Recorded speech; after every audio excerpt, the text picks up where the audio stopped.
Oops, I forgot to start the opening music. Oh, whatever. I'm back. I am alive. Oh, I was out for about a week feeling really crappy. And then I lost some sleep over the weekend, which did not help, but here we are. Let's do the quick setup. Hold on, is that... Oh, hello. Man-made karma. I think I know who you are. Oh, no, this is not the one I want. This is not the one. It's the just chatting screen. Welcome in, man-made karma. And welcome in, Phoenix. People can now hear you. How's it going, everyone? Oh, I'd say it's... Yeah, I'd say I'm happy to be back, but at the same time, I'm also kind of not. I feel kind of out of it. I've been away from streaming for so long, and I've also been thinking about stuff, a lot of off-stream stuff, career and business stuff. I think I told you about that the other day, right? Possibly moving toward professional GMing, though that's going to take a bit of work to set all that up, so kind of just taking the first steps on that. If we go that way, I'm going to be moving a bit away from streaming. I'm still going to be streaming some, but I'm not going to be streaming, the 6 hours every day, 5 days a week thing. But no, my brain is excited about the prospect of it working, so I kind of want to, jump ship and go all in on that, but I know I'm not there yet, so got to still focus on the stream stuff. I mean, I like streaming, I like gaming, it's just...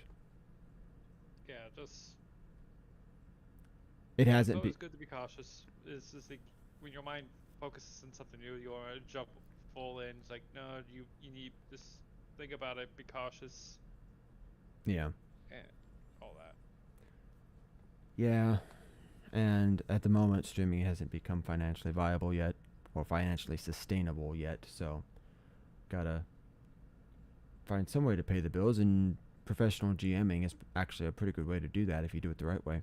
Anyway, that's all personal stuff. As I said, I'm feeling better now. We're back with, I guess we're doing more character stuff. I really don't have plans for this because, we end one stream, we're like, oh, we should talk about this next time. And then by the time the next stream rolls around, I'm like, do I want to? Oh yeah, you said that you were talking to a friend and he brought up a couple of good points you wanted to cover. Well, we were talking about role playing. I just played in a game on Saturday. No, it was Sunday. Yeah, Sunday I was gaming, and we hung out afterward, just chatting and talking about this, that, and everything else. A lot of that was relating to gaming because he's a prota in my game and I play in his game as well. And we were talking about characters and story development and ideas of how we're going to go forward with stuff. Because both of our games have reached very much of a sandbox setting where now the players are driving it a lot more than the GM's main story. And so, of course, characters and character development becomes very pivotal at that point.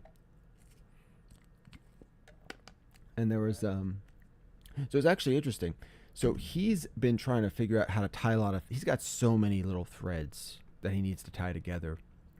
I was fortunately smart enough to start tying things together in advance in my head. I mean, the party hasn't, you guys haven't seen all of how these things are connected, but there's a lot more.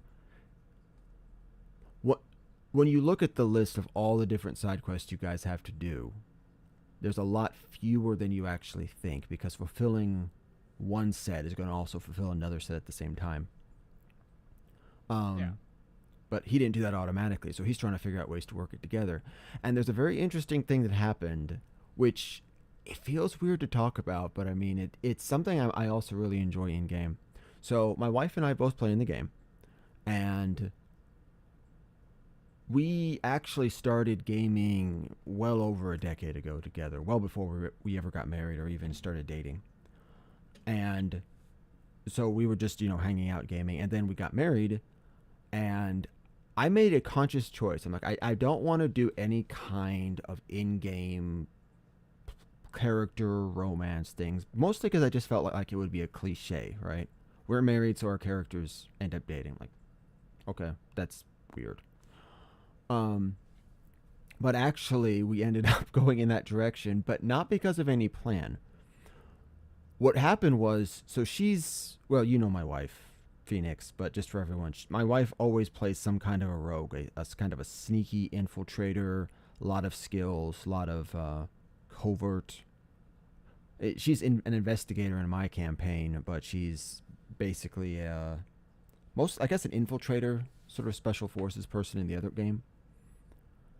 And there were a couple times when she was trying to do infiltration stuff solo, and it kind of got shot down by the party. And she didn't like it because she wasn't really getting an opportunity to do her thing. And so she wasn't having as much fun, and that bothered me. But the thing was, I was one of the people who shot it down because I was genuinely concerned that if she did this, because it was kind of a risky, it wasn't a super safe option, it was a risky option, her character could have gotten killed. But the thing is, if somebody else had done it, it really wouldn't have bothered me that much. So we talked, and I made a conscious decision that if she wants to do something that's dangerous for her character, I'll be like, okay, I'll permit it. I'm not gonna like it because I'm gonna be worried, but I'm not gonna get in the way. I'll actually encourage it so she can have more fun. But then I had to deal with this sort of weird character. Like, my character had always opposed the stuff before, even though he should be in favor of it, because he's basically neutral evil is his alignment, right? He doesn't break the rules, but he'll do whatever it takes to succeed. Which which which game was this? Was this the Star Wars game? This is the Star Wars game. My character is basically a politician. He's actually a senator for the. Do you know the Chiss, of course, Grand Admiral Thrawn and Yeah. Blue Screen. So he's actually a member of the Chiss Ascendancy. He or I guess, I got the Chiss. This is set in kind of in the future. The starting from like. This is based on pre-Disney Star Wars, expanded universe, starting from basically the end of the time. It was the end of the timeline that had been written up to that point. Right, so as far as they had gone to the future, that was the leaping off point. Geez, that's like almost 100 years. Yeah, I mean, we actually met the grandkid or the great grandkid of Han Solo, I think, something like that. Yeah, although I am really big into Star Wars, most of my knowledge for it kind of ends roughly around when they deal with Abeloth, which is... Yeah, that's a whole thing. Yeah.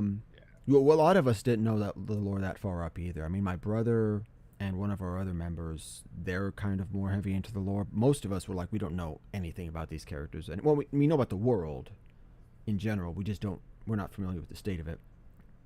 So there's a huge galactic crisis. A group called the Celestials, or rather the Dark Celestials, because they've gotten corrupted. They're invading the galaxy and trying to conquer everything, and we have to fight them off.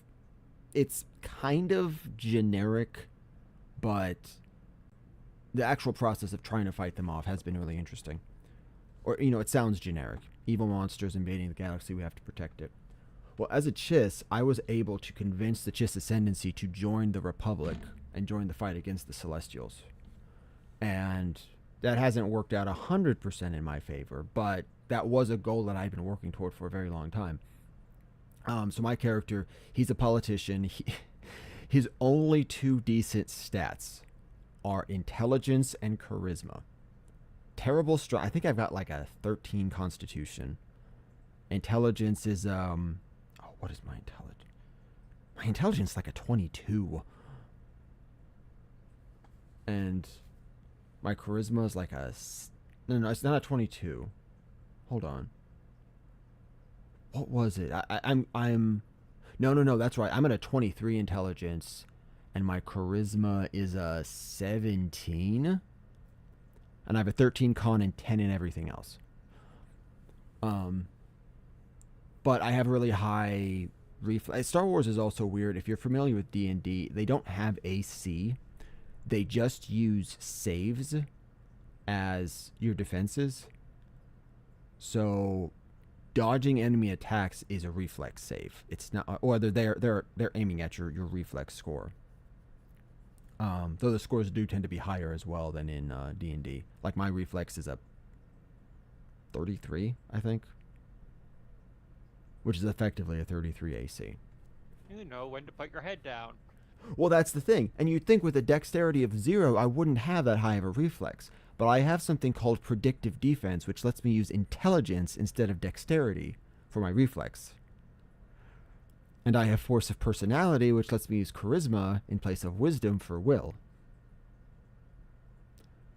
So my character is min-maxed out the butt. Like everything is in intelligence, charisma, and skills. He has no combat abilities. All he does is buff his allies in combat. Yeah, that reminds me of the in 5th edition when there is a, I forget what the proper thing is called, but when you're essentially 2 classes at the same time. It's for like high-leveled, high-powered characters. So you're essentially a level 1 character, but you're 2 classes at the same time. Oh, Gestalt? Yeah, Gestalt. Thank you. Yeah, I remember. I've heard about Gestalt. I've never played it, but I've had it explained to me. So I had a character design. I never got the chance to play it. Was a artificer, a battlesmith. No, not a battlesmith. It was an armor artificer mixed with a Pact of the Blade. Oh, what was the? I can't remember the proper term, but essentially was the warlock subclass that gave me the ability to use my charisma instead of dex or strength when it came to attacking. And as an armorer, you get to use your intelligence stat instead of your, dex strength to be able to qualify for armor and for some of the abilities. Huh. So I essentially replacing all of my physical stats, except for Constitution, with mental stats. Only reason I used Constitution was because I needed a 3rd stat, and that was the best one for survival. Like, so my guy, I'm not going to explain all the classes and subclasses because Star Wars is really interesting. It's specifically designed for multi-classing, whereas Pathfinder is the exact opposite. D&D I think is halfway between, but Pathfinder is very much designed to favor you play one class, you reach level 20, you get the big level 20 boost, and then that's the strongest way to play. But in Star Wars, there's... Yeah, Pathfinder's been around long enough that any character concept or idea you could be able to make within a single class. Yeah, that's true too. More often than not. Well, what they did with Star Wars, there are, I believe... No. I was going to say 4. 1, 2...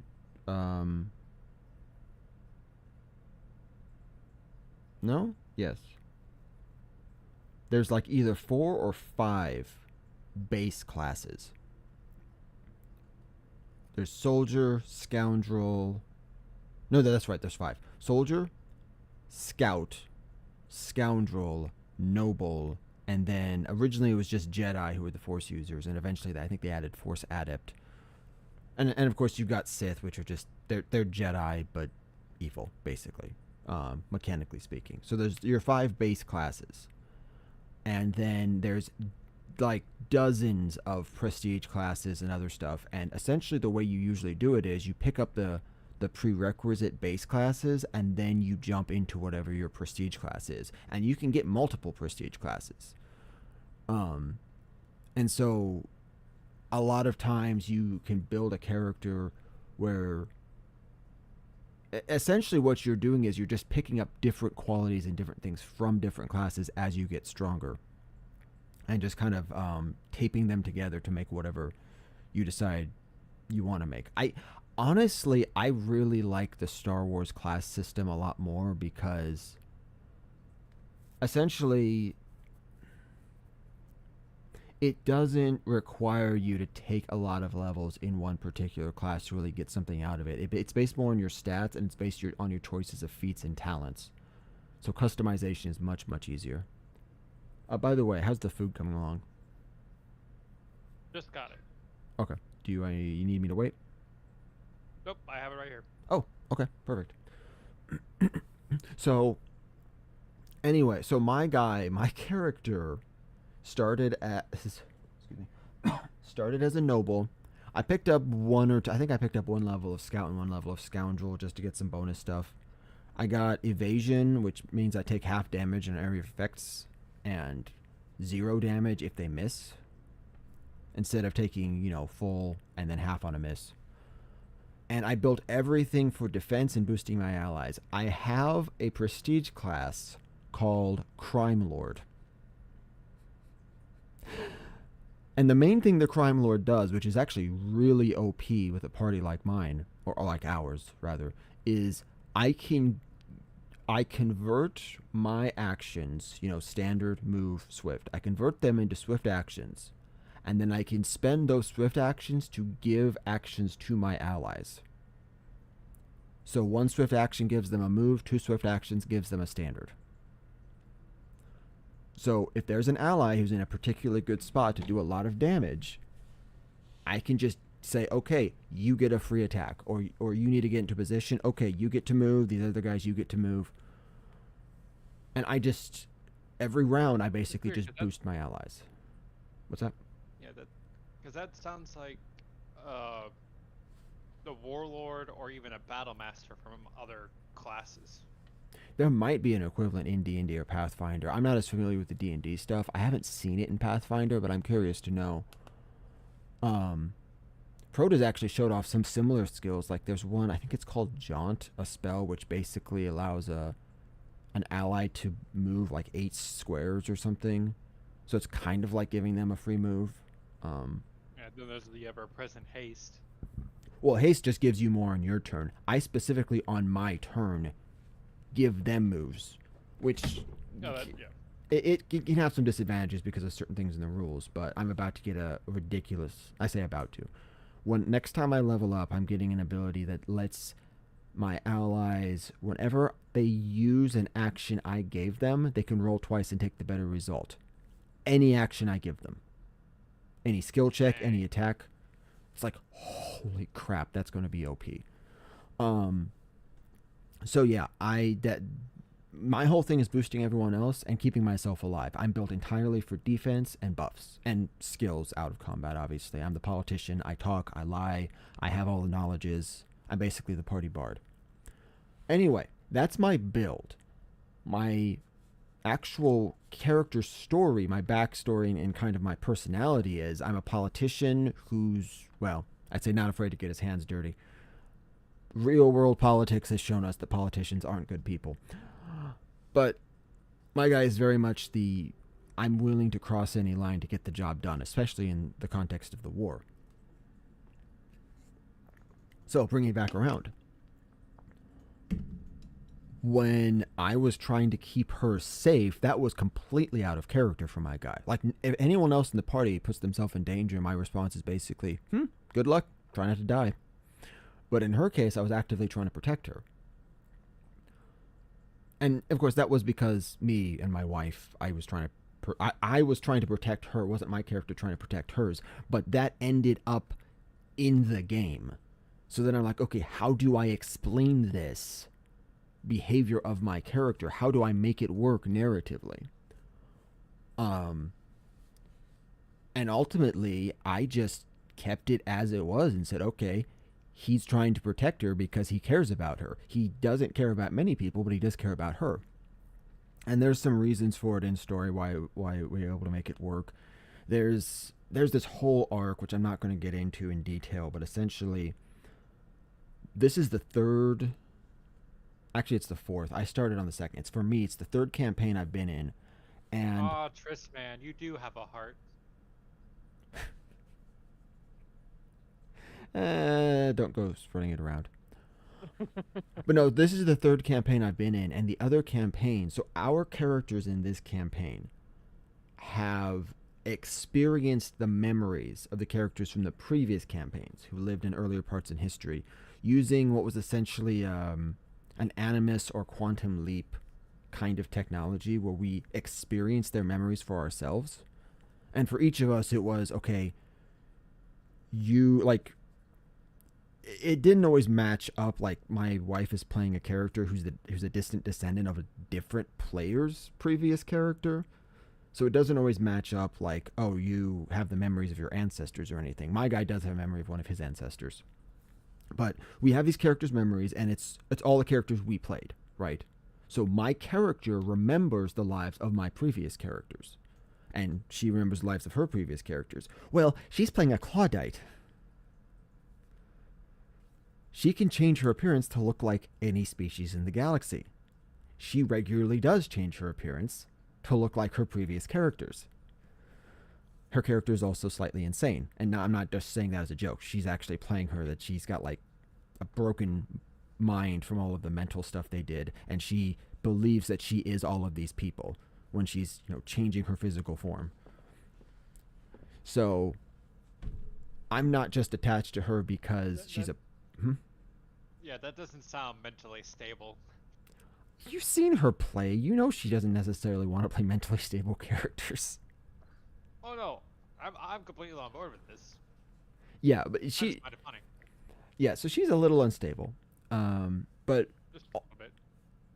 ultimately she is still harkening back to those earlier characters that my character remembers.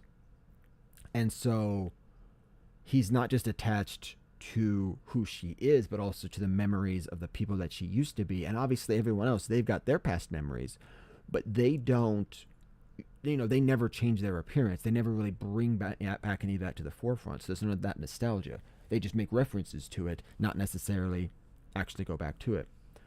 Um, so all of that coming together culminated in me basically just deciding, okay, I'm going to explain that my character fell in love with hers. And he's trying to keep it under wraps because he's got, appearances to keep up as a senator and as a chiss, and they're kind of slightly, well, not just slightly. The chiss are pretty xenophobic. They're kind of arrogant. They think they're smarter than all the other races in the galaxy. Yeah, Um, that I don't know why, but all that reminded me of a plot device that I had for a lich during a one shot. really? So, and I got called out for it being very mean, but at the same time, like, yeah, that was very mean, but that was also very well done. So it was mean, but it was for a purpose. So, all right, they were trying to find the phylactery for the Lich because he was going insane. He was doing all this stuff. I mean, they've infiltrated. They defeated him once, killed him. He comes back. They have gone through all of his old relics from multiple timelines, even some from other worlds. Destroyed a lot of different things, and he's essentially laughing. He's like, "Okay, go ahead, run a miss inside my treasure hoard. See if you can't find my phylactery. I bet you'll never find it." So they spend a long while in there trying to find it, couldn't find it. So a character ends up using legend lore, and they used it on the Lich himself, trying to see if they couldn't find traces of where he was, and found out he was connected to this family and going back, but they do remember a symbol. The sigil was a family crest of one of the players. So he was So related? yes, he was related. Oh, Lord. And through a lot of different things and running around, and because I don't know how to properly make a one shot that fits within a single session, this took like good 2 or 3 games to play because I write a little too much to go into all this. Oh, I definitely don't know anything about that. So eventually they find that it is tied to the burial ground of his family. So he goes into it, and they realize that they have to completely desecrate and destroy his family's, resting grounds. But Oh, that's mean. the really the really messed up thing what is he had cursed it that only a descendant may enter. So he had to do it himself. Yeah, and it's even worse because I pulled a Voldemort on this one. Oh gosh. Is to be able to desecrate it and to be able to properly destroy it, he had to take on the form of the people who killed each individual family member and actually be the one to kill them. So every member of his family, including his parents and his siblings who are all dead, he had to take on the form of the one who ultimately killed them. Who was the one who killed them? Was it that Lich or someone else? It was this whole thing. It's like I have, unfortunately, with all my notes that were destroyed, that a lot of the notes on that are gone too. So Okay, I was just trying to figure out like was it something else or did it just tie back around? Was it actually the Lich who did it? Um. uh, the one who killed his father was the Lich because it was his grandfather. Oh, cool. Yeah, Because that's mean, dude. yeah, and no, what's worse is like he never realized that he had an aunt, but because she was the soul used to create the phylactery to begin with. That's you said the Lich was the grandfather, which means that was his daughter. Yes, he Cool. was a really he was a really messed up person. Yeah, it So he sounds like it. literally so yeah, and he literally had to destroy the soul of his aunt who never had a chance to live a life.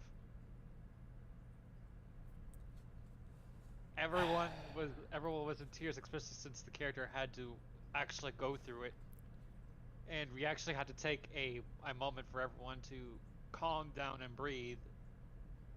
And he's like, "This is messed up, but this is so well done." Because his character was like overly optimistic. He was doing all this. In fact, he almost like recklessly so. He's like shown in levels of we could do this, guys. We could, power of friendship, all this, power of light, and all this is like it's all a very black and white point of view of the world. And then when he had to deal with all of that, he it's like he looks at everyone and he understands. He's like he comes out and you can immediately tell he is a different person. Because what felt like several lifetimes to him, because of all the stuff he had to go through, was like roughly 5 minutes at most.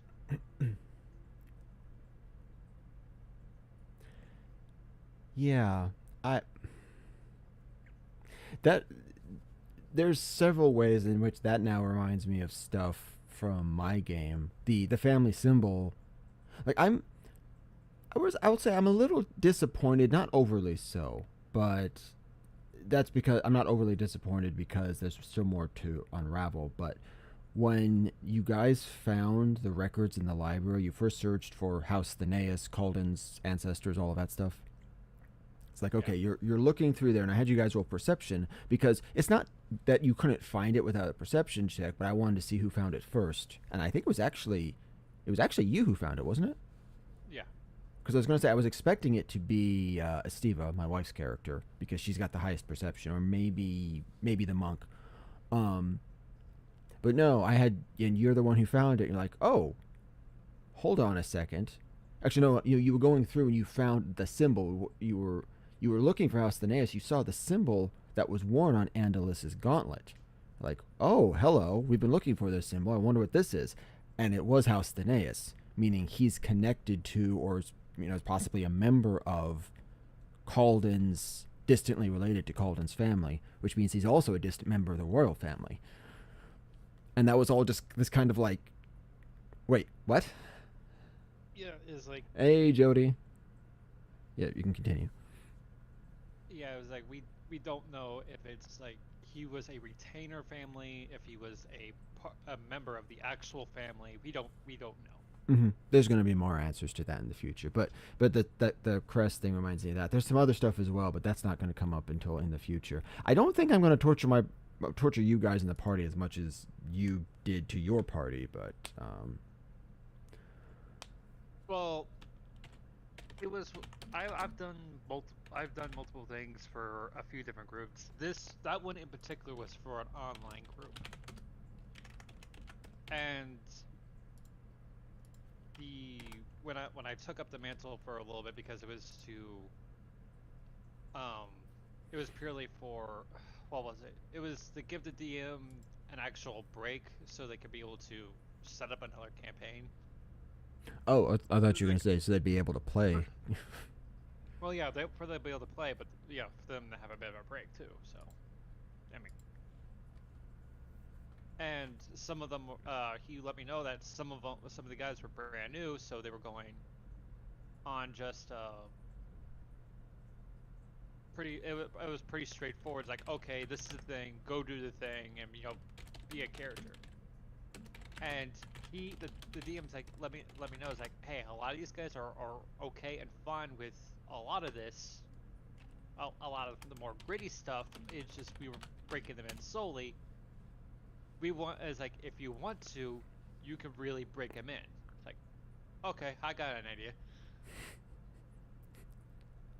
So and then I ran that campaign, and well that 3 session try shot, I guess you could call it. Yeah, I have a question for you about my campaign, but if I ask it, we're gonna spiral. So I want to try to backtrack just real quick to explain the stuff about the Star Wars campaign.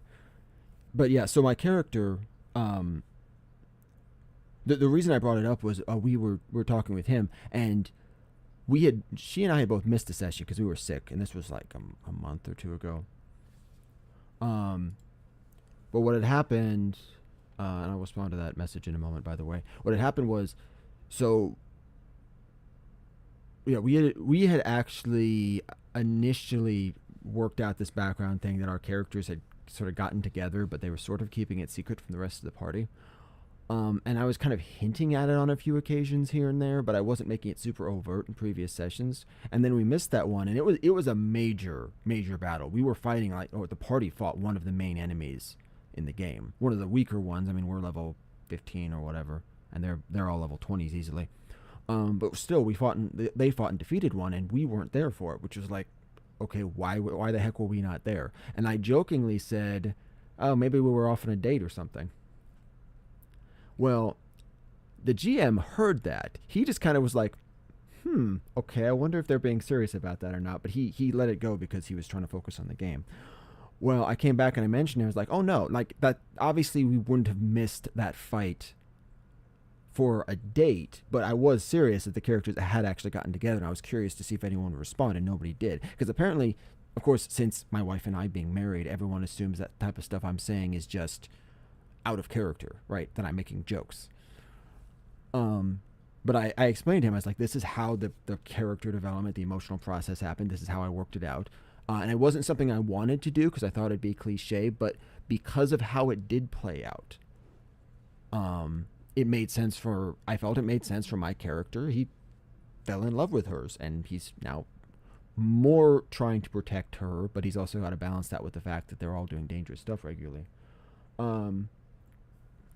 So when I told him that, he thought, I think I can take advantage of that and use that in an upcoming way to tie several different story threads together. Because again, he's got so many, but there's a lot of different things he's trying to, get us to focus on. But when it takes a whole session to get through a single thread, so he's like, I think I can bring this stuff together and take care of like 3 or 4 things at the same time in a future session. I was like, oh, okay. I didn't expect that random, intra party romance plot line. I didn't expect it was even going to be relevant to the story. I thought it was just going to be like, okay, I'll make mention of it near the end of the game or something, just maybe as an epilogue thing, but I'm not going to try to highlight it. But he said that it would actually really help in bringing other stuff in the plot together. So I said, Okay, use it. Don't tell me what you're going to do. Just do it. So yeah, such a weird thing because I'm like I'm trying to avoid this because I feel like it'll be cliche, but once I mentioned it, it actually helped with the whole story and the whole arc and everything. Because I'm very self conscious about a lot of these things. Like I don't want to do stuff that people are going to think is silly or cliche. But if it's and those can be like it's particularly for character romances in the party. If done right, it can work really really well for the plot of the campaign. And I if will done say this. poorly, it just sidetracks and distracts everyone. Yeah, I will say this about it. Um, it's cliche for a reason because it Mm. does work.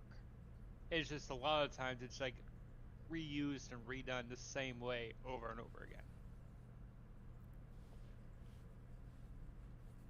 But there's a reason why tropes exist because they work. Yeah, I mean, I don't know tropes. It's tropes. A lot of the standard tropes feel weird in tabletop gaming because a writer can plan tropes. They can figure out where to fit things in and make it work. Um, but in a party, it's always I feel like it's always really tricky because you've got every person just playing their character.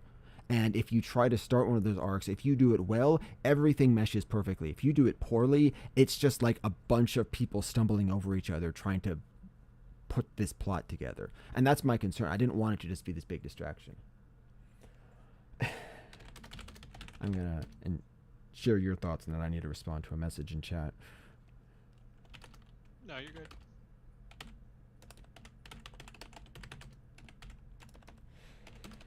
Um, but no, I am really glad that it worked out that way, and I'm glad that the players really, or that the GM said it'll work, and hopefully the players will actually appreciate it as well, the way that that's working out, because I don't think anyone else has realized it. Maybe one of them, we have one player who's perceptive enough, he might have noticed that the date joke comment. Um, but I don't think anyone else is actually going to realize what was going on until the GM brings it into play.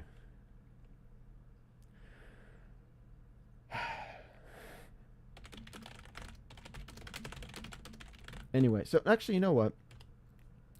Yeah, slight sidetrack. I'm talking to one of my longtime chatters. Yeah, I'm. Well, I'll just be honest. The whole streaming thing hasn't become financially sustainable at the moment, and I'm in the middle of that kind of stressed money phase, trying to figure out what I should do next. I'm really glad to see that you're in a position where things are getting stable, especially after hearing about the 12-hour shifts and all of that stuff in your last job, which I guess wasn't as horrible as the one before, but just having that freedom and actually getting good pay and good tips and all the stuff related to that. So I am very happy to hear about that. I don't know if you'll be around as much because I don't know what your shift is work-wise, but even if you're not around, I'm just happy to hear things are going well. Yeah, I've done the 12-hour shifts. 12-hour shifts is good for almost 5 days a week. That is Gosh. not fun. Yeah. Yeah. Yeah, I got it. Did you do that back at FedEx ever or just Amazon? No, I did that Amazon. It Okay. was sometimes I would be up to five shifts of 11 hours a week. I never did that at FedEx. I always stayed part time just because that work was brutal. And I did shifts, especially during the Christmas time peak season. I did shifts that were, full time to 9 to 10 hours, but I didn't do that consistently. Like if I hit one of those shifts the next night, I would just do the minimum of whatever was required and not stay late because it destroyed me.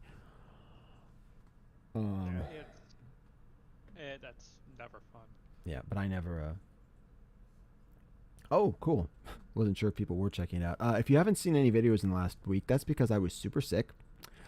So, um, I haven't been Actually, I think last Monday, not yesterday, but the Monday before was my last time streaming. Then I got really sick, missed a podcast, missed a whole week of streaming.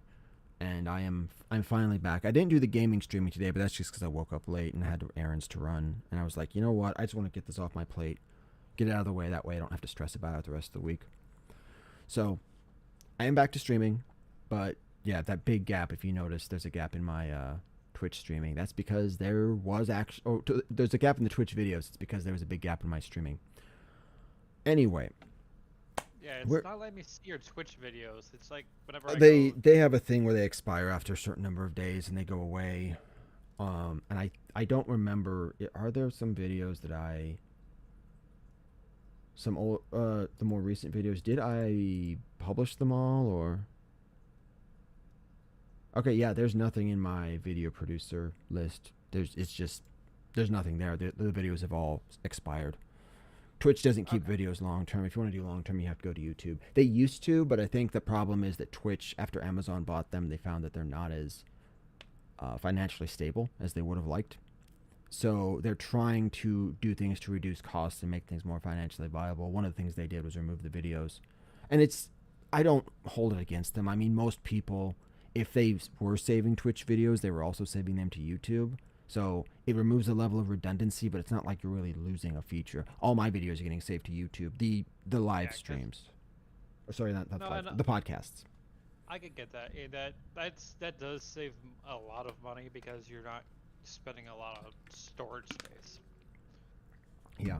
And they're doing a few other things that they're transitioning. I'm not a super big fan of all of them, but I understand that they're necessary. And I hope they reach the point where they do become financially stable or viable soon. Because honestly, if they don't really stabilize things, then they're either going to have to sell Twitch or shut it down. Or they're going to have to make massive changes for the sustainability factor, and it's going to ruin the experience for everyone. So, Yeah. Well, thankfully that enough of the higher end streamers they do well enough that hopefully they'll keep it around. yeah, and I think I mention this guy a lot, but there's the guy Pirate Software. I watch his channel a bunch. He's been talking to people about sort of the business end of things on Twitch, and there have been people who've transitioned to follow his advice, and I think that also helps Twitch as a website. In terms, like, one thing he does is he does ad rolls like 5 minutes every half hour, every hour, and that keeps it's more ads in general, but it means you don't have to have pre-rolls, which is that's the term for when you pull up a channel and then you immediately see ads, like two or three ads before you ever even get to see the channel. Because what pre-rolls does is it kills engagement, kills bringing in new people. Because I mean, if somebody doesn't know your channel, they're like, I'm not going to sit through 3 minutes of ads just to see someone I've never seen before. I don't.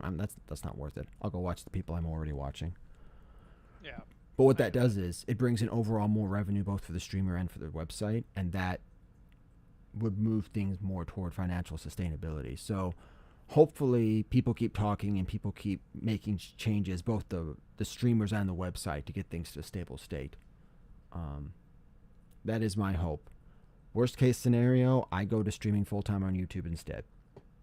But that's absolute worst case scenario. I doubt they're going to shut Twitch down. They may just make it. They may just change the way it works so much that people don't want to stream on it anymore. But I don't think Twitch is actually going to shut down fully. Yeah. Who knows? Back onto the Mm. topic at hand. Where were Yeah. we? Um. Oh, okay. So yeah, I was talking about how I was the stuff we had used in game, and we were talking about also emotionally impactful moments, which I guess is the subject of today's podcast, which is fine because I was thinking about this a lot recently. We can get back to characters maybe next time because we're already 45 minutes in. Anyway, in my campaign, what? Well, I guess in your case, I was going to ask, what do you feel like were the most emotionally impactful moments for you? But I'm guessing it was probably stuff that was related to your character specifically, because the big discovery about Andalus being part of the royal family was kind of like, oh wow, okay, and then just kind of went away. Norden, Yeah, was it? we kind of pushed that to the sides like that. We don't have the capacity to deal with that right now. We're gonna shelf that and deal with everything else real quick. Yeah. Um, Uh, it, Norden, things. discovering that Norden was called in was that one was actually more of an impactful one, at least for some of the party. Some of you kind of saw it coming, some of you didn't. Um, Me as a player saw it coming, but I still had Erlon take it. He mm, he still took it kind of rough because it's like that was his friend. I mean, Well, it is still his is his friend friend. technically? Still is his friend. Yes. Um, so what would you say? So you as a player, because I mean, getting a response from the characters is always nice, but some of that can be just role played out. I'm curious if for you as a player, like what would you think was the biggest kind of wham moment? And maybe it was for Erlon's family as well. It wouldn't surprise me. There was a lot of big reveals um, in that whole court situation. Yeah. By it being revealed that my father was one of the initial ones who accused me of treason was that was fun. That was So fun to deal with. so that was one of those kind of wham moments where you're like, wait, what the heck? Yeah, because it's like I mentioned when creating the characters, like, yeah, we don't see eye to eye, but it's not like we like despise each other or anything. Do you feel like the way I chose to justify that worked for the character? Because that was a Yes. very tricky thing. Because like, essentially, it was he was playing the politics and doing what he felt was best for the family. And if throwing his son under the bus was necessary, he was willing to do it. Yes, it does fit the pretense of what I gave the outline of his character. Is he's a very ends justify the means when it comes to the family prospering. It's just this time it just bit him way too hard. Oh yeah, I mean that was kind of the goal. Now you were actually more. I won't say more merciful than I expected. I knew you could have been merciful. I also knew you could have basically brought the hammer down at the end when Erlon was given the choice about how to judge his father. Um, Basically stripping him of the family name he loved so much, and then having him be alive for the fact that how I changed it from what he envisioned it to be was more than enough punishment in my eyes. that's fair. Um, and I would say that was the morally right decision in that case. Yeah, Which is and one of the reasons I brought him back to help out with the Deepwood stuff because I'm like, okay, this is sort of a reward for making the right choice. You get his help later on. and I essentially was like he doesn't acknowledge him anymore. He just ignores his existence unless necessary. Well, there was the one confrontation that recently happened. That was beside the point. Though to be So fair, that wasn't really a confrontation with Erlon's father. He just thought it was. yeah. So essentially, what we're talking about is one of the major things that set my character on the path of the swordsman, on top of my what we talked about before about his mentor being the one who trained him, Mm. was he found his old family sword. They linked that our my house used to be a warrior caste rather than a magic caste. So he wanted to return the family to more of the warrior roots. And that's So a, he a took the large part of family's that reasoning. So just to clarify, in Elven society, in this region at least, the magic caste is typically viewed as more high end, more high prestige than the warrior caste. But your mentor was a warrior very much. He was actually of a samurai class. He had very much of that rigid sort of samurai training, and your respect for him was what sort of drew you down the warrior path. Not so much, it wasn't just a desire to use the sword. It was specifically your mentor that kind of led you to want to pursue that. okay, yes, and because I wasn't very good with magic, I he saw potential in me, and you know all that good stuff. So I had taken that famous sword, and I've used that since the beginning of the game. And then then we eventually find out that it was a replica. It was not my actual family sword. Oh, that's right. I forgot about your reaction because that one did catch you off guard, didn't it? That caught me very off guard. And I like to think that I played it off because I didn't like, oh, I didn't blow up in front of everyone. I didn't go like, oh, how could this be? It's just he got very quiet, and he was just kind of staring at it, and then he leaves.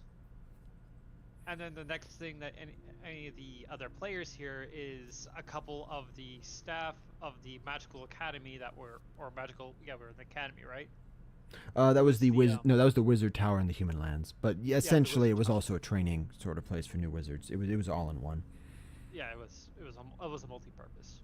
And the next thing the party hears from me is a couple of the staff complaining that somebody is in the training fields, just you know, making a mess. Blowing up all the training dummies, etc. Yes. So, just out of curiosity, when I initially revealed that, did you think that it meant that your family wasn't actually a warrior caste, or was it, or did you have? Well, actually, I guess that would be my first question. Did you think that it was me, being like, oh wait, you don't have the warrior history you thought you did, or just that there Yeah, was more to it? essentially, Okay. essentially. And then eventually it came back around to reveal, oh no, there probably was an original sword and an original. You probably were part of the warrior caste, but this specific one, it was a replica. It wasn't the original one. Something was changed because your family wouldn't have like. Logically, it didn't make sense for them to fake being part of the warrior caste if they weren't, because again, that's a lower prestige caste. My brain keeps wanting to say class. Right? It's not like, oh, they could fake being a high prestige warrior. No, it was actually the opposite. So if there was a replica sword, it had to be a replica of something. And eventually it was like, it was suggested that the original was lost in the deep wood and the replica was made to reproduce it because they didn't have the original. Yeah, but I had pointed out, like, but that doesn't.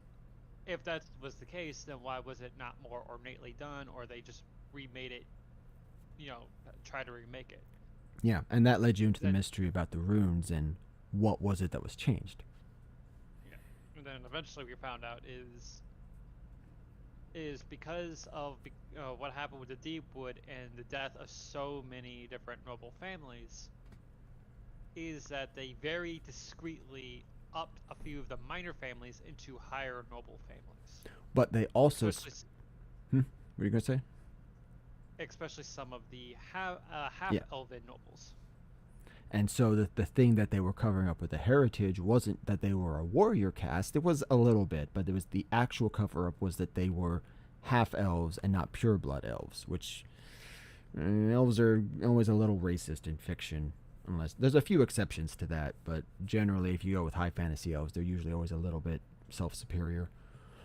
Yeah, So it's not really it is racism in a way, but it's more of a superior than thou kind of thing. well, yeah, I actually think of it a little bit more as weird as it is to say it, ageism, which is they're a longer lived race that they learn a lot more, they live a lot more, experience a lot more. So for them, the shorter lived races are people they look down on.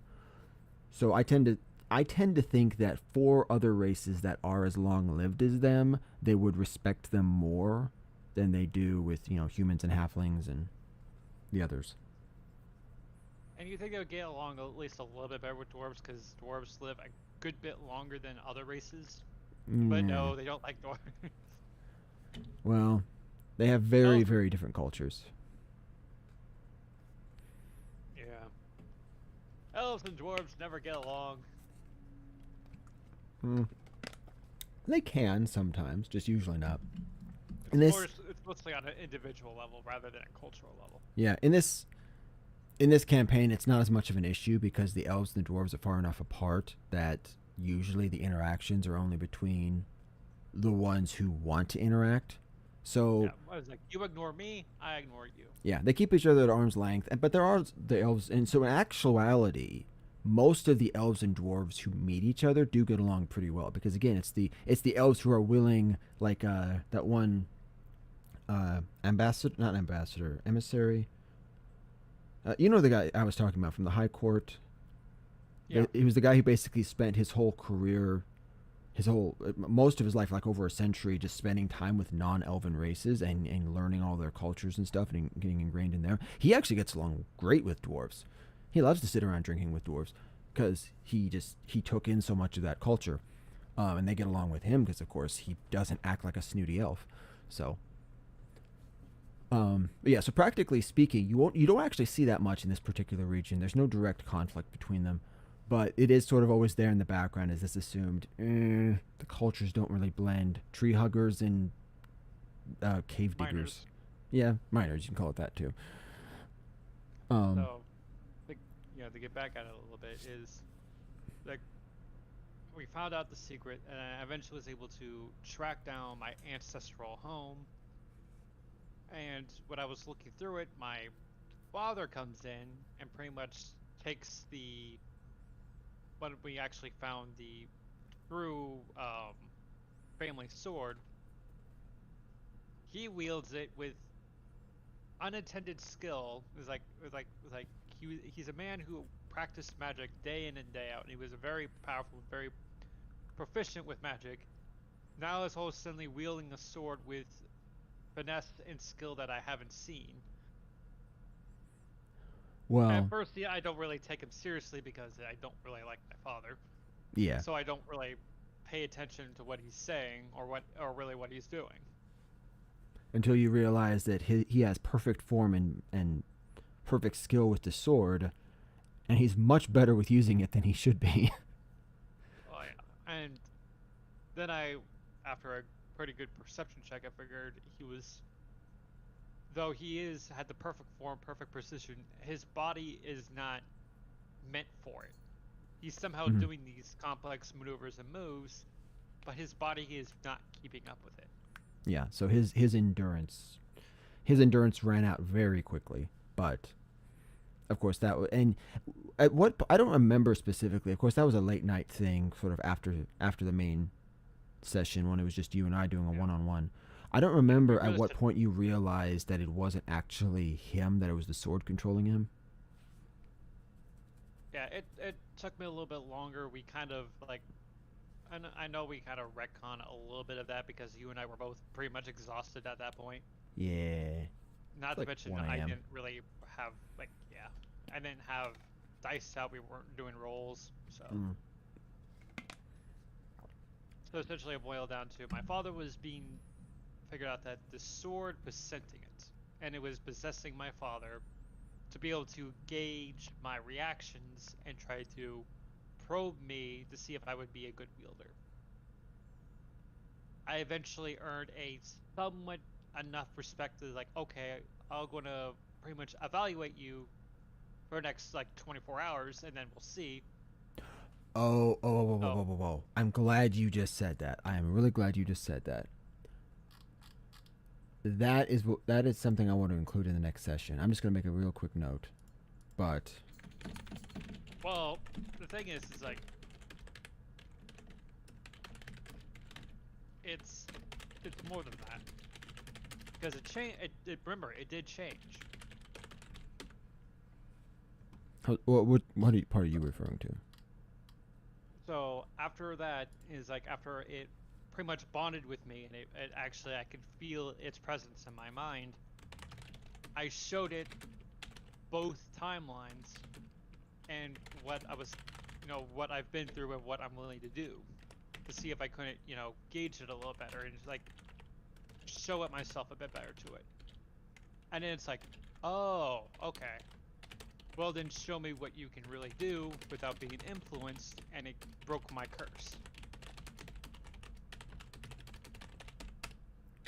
So, Yeah, the sword is still, it hasn't fully unlocked all of its power yet. It's still evaluating you and testing you. And I feel like for this upcoming interaction, which is a whole Fallout.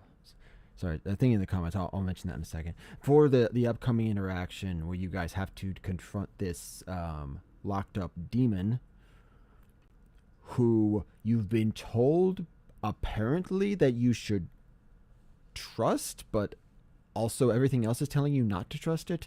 So you have to decide how you're going to deal with it. I feel like this is one of those cases. I need to figure out, because the sword isn't necessary. Dishonest man.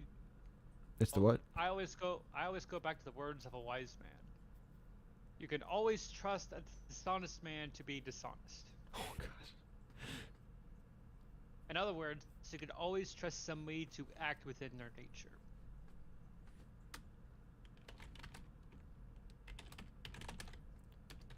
Um.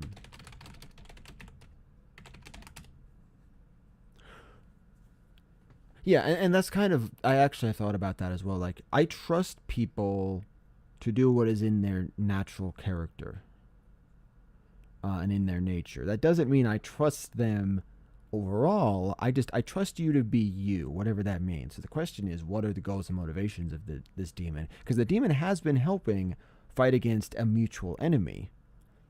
The question is, how far beyond that does it go? Like, how far does that trust extend? It's kind of a gray area at the moment.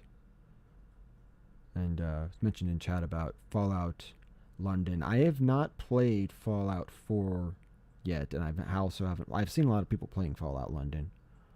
I've heard crazy things about it. It's like a complete overhaul with voice acting and Fallout 4 is a good game. It's just not a very good role-playing game, in my opinion. Yeah, it's more of like a shooter. Essentially, because it still has some role-playing elements, but it's all like self-contained within those little stories. Like your interactions with the people and the stuff within that faction or within that like side quest are very self-contained because they get rid of the karma system. Wait, what? And a lot of things are more open-ended. Yes, they do. Fallout 4 does not have a karma system. Oh wow, that sucks. If I would probably try out that mod, but I have not yet played Fallout 3, 4, or New Vegas.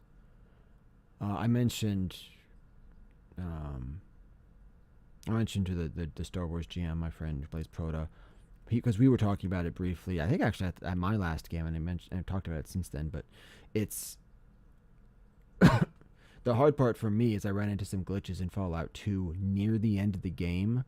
So like I think I ran into one near the start of the game. It forced me to restart my save. I was like, okay, whatever. I played a couple hours. I'll just replay that. But when you play through most of the game and then you get hard locked because a glitch doesn't let you, do something, that's like, well, I'm not going back and repeating the last 20 to 30 hours of gameplay that I just did. I could probably go back and play it again now that I've had some time, but I wanted to finish 1 and 2 before I moved on to the others. So I may actually get to play that soon. Who knows? Maybe I'll do some of those on stream. Yeah, that's happened to me before in a couple of games. It's like, do I have that on my to playlist Fallout series? I don't remember the games, but it was because of a glitch that either stonewalled me into a certain spot, a glitch, or for one reason or another I couldn't continue because I made wrong decisions earlier and I couldn't continue because some of the role-playing games early on that if you had accidentally killed a certain NPC or if you did something wrong, you can lock yourself out of continuing the game on accident. Oblivion is pretty bad about that. Oh, yeah. It's a standalone. Well, it's a standalone game. I assume you mean. Wait, which one's a standalone game? Asking a person in chat. But yeah, whenever that happens, I'm just like, eh. There's been a few times where I've lost progress and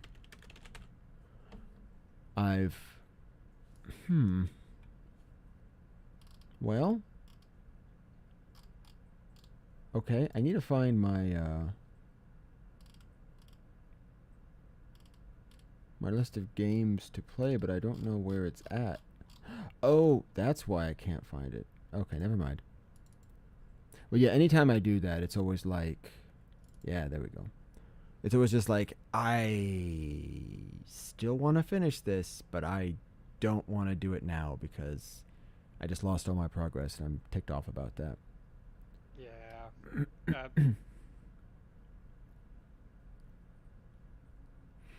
Mm, I mean, I've had a hard enough time, especially when I had first gotten my computer.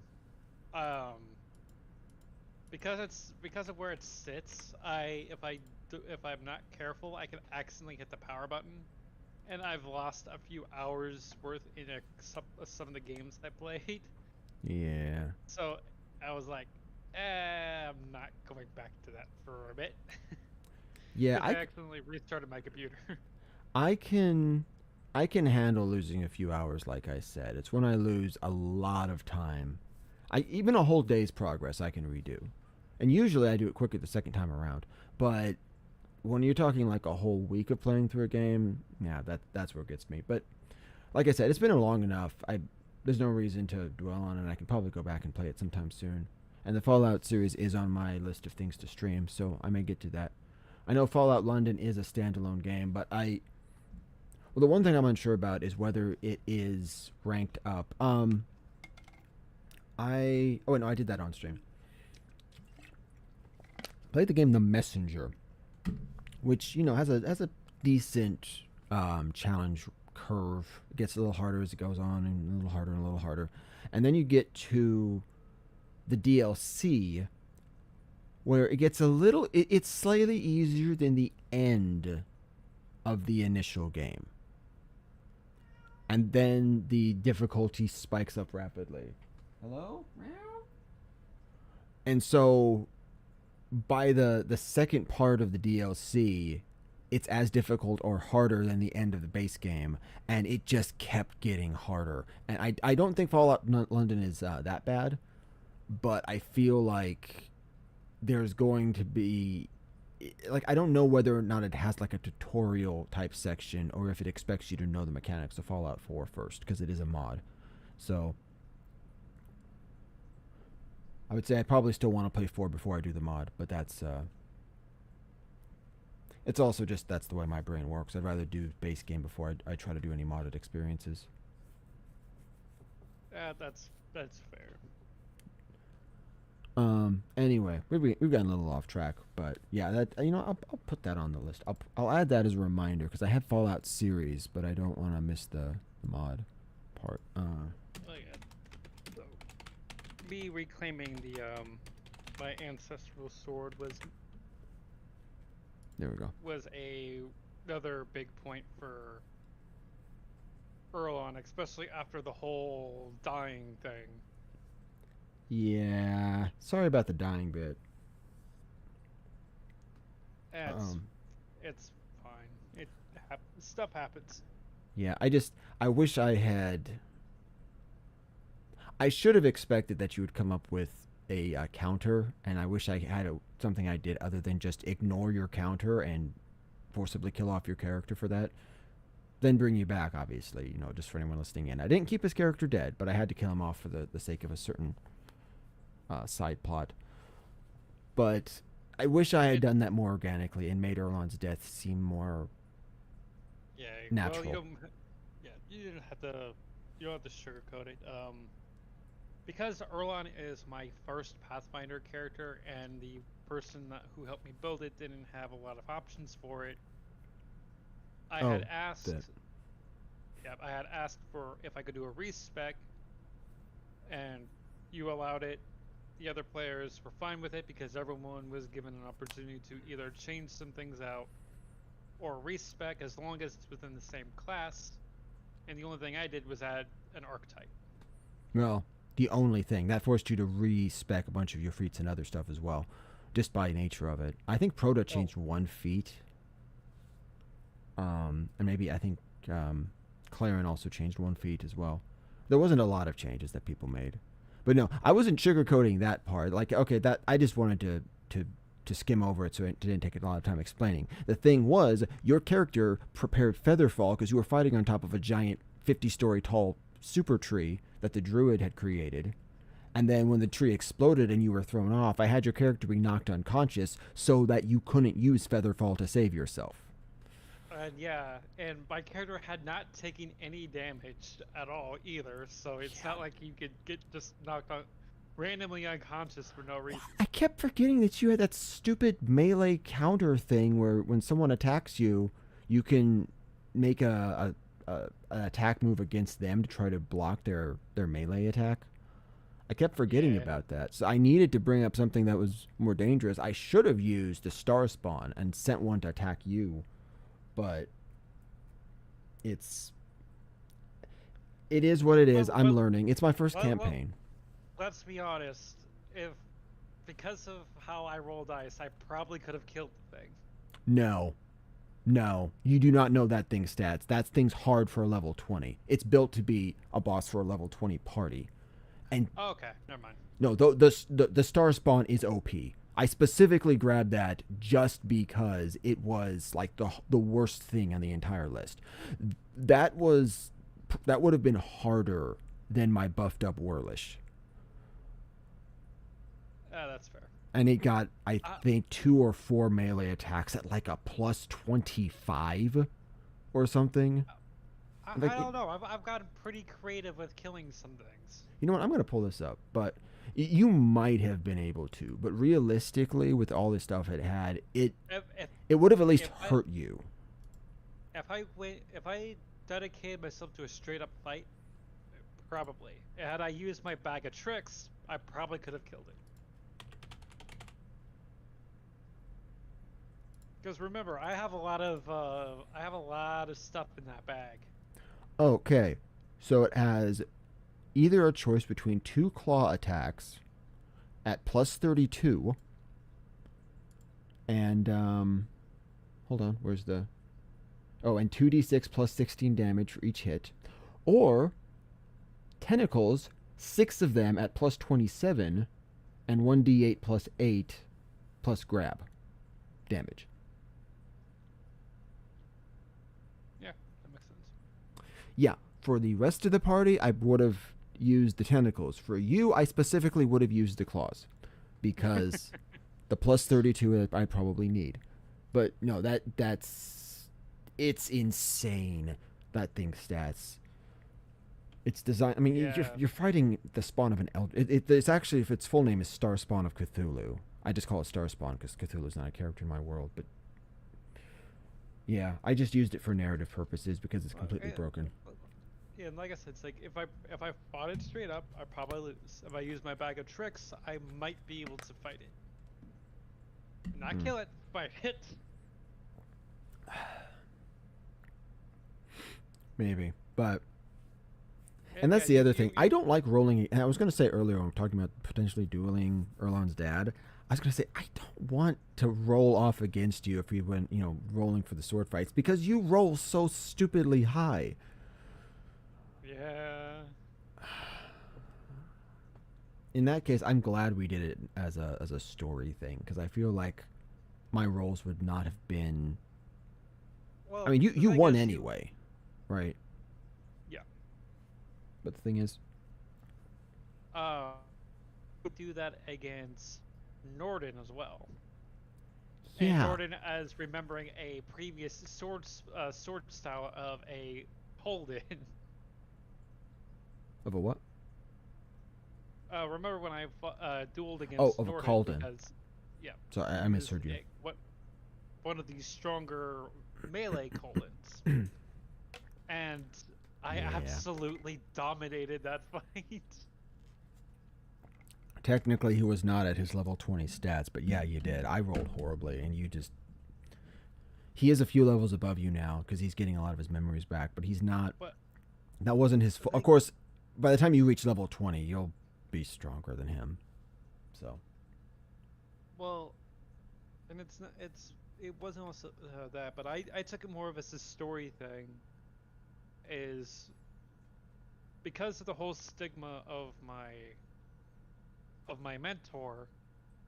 Yes, I take his teachings to heart, but I don't use the sword style that he taught me. And when I fought against Norden, I specifically said that I was using that sword style.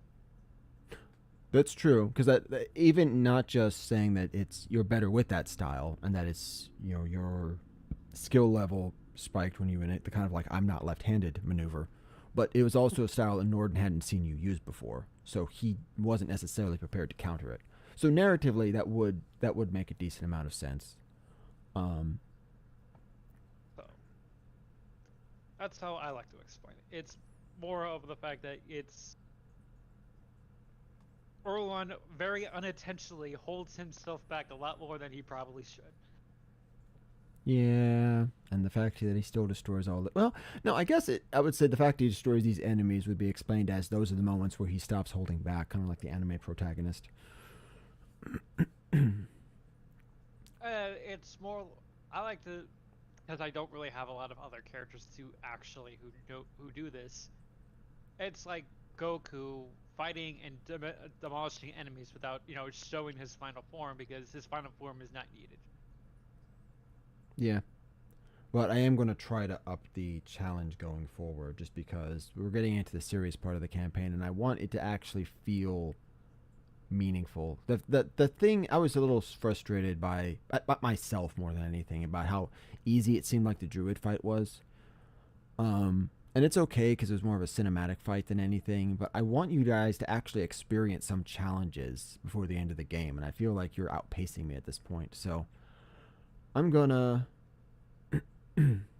Well, you also have to remember this is your first full-length game as a dungeon master, Yeah. and you're playing with very experienced players. So our builds are more optimized. We know how we know we just know what we're doing and how to optimize what we're doing. And then when it comes to certain of us, and I'm kind of a tactic nut on top of being really lucky with my dice rolls.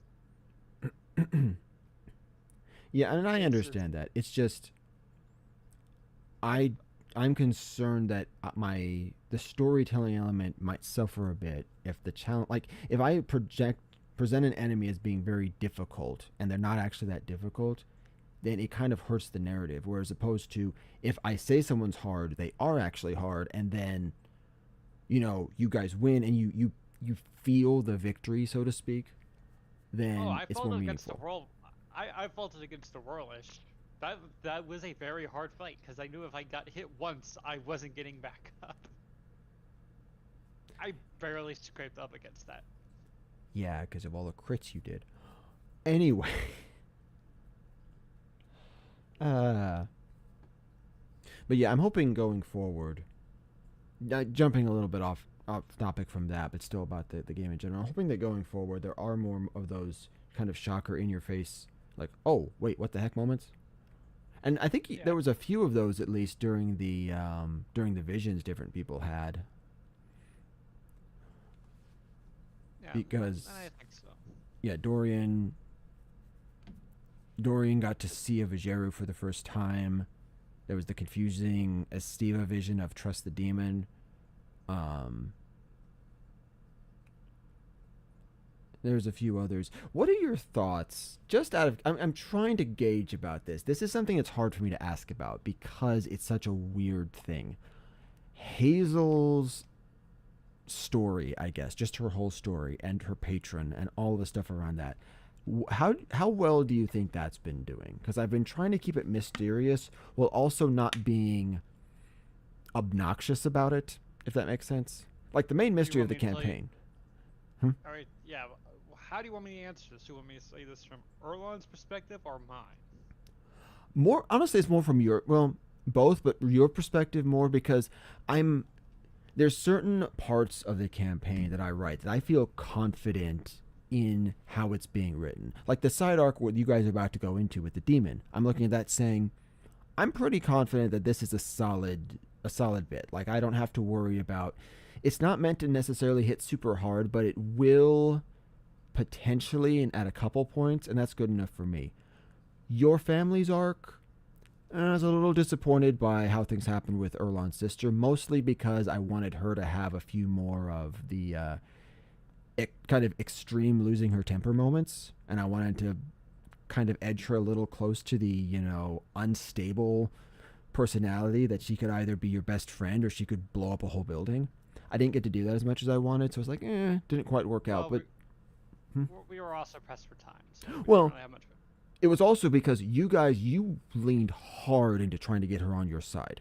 Like, there was the question of if you were going to be distrustful toward her, she would have gone more unstable and been like, okay, well, if I can't work with you, I'm still going to get what I want. It's just you're not going to be a part of my plans. But because of how hard the party pushed to really, really try to get her and keep her on your side, it was like, okay, she doesn't feel as isolated as she otherwise would, and that isolation could drive her to the extremes. So I'm not upset with how that worked out. I just wish I'd had more of a backup plan for if you guys went that hard.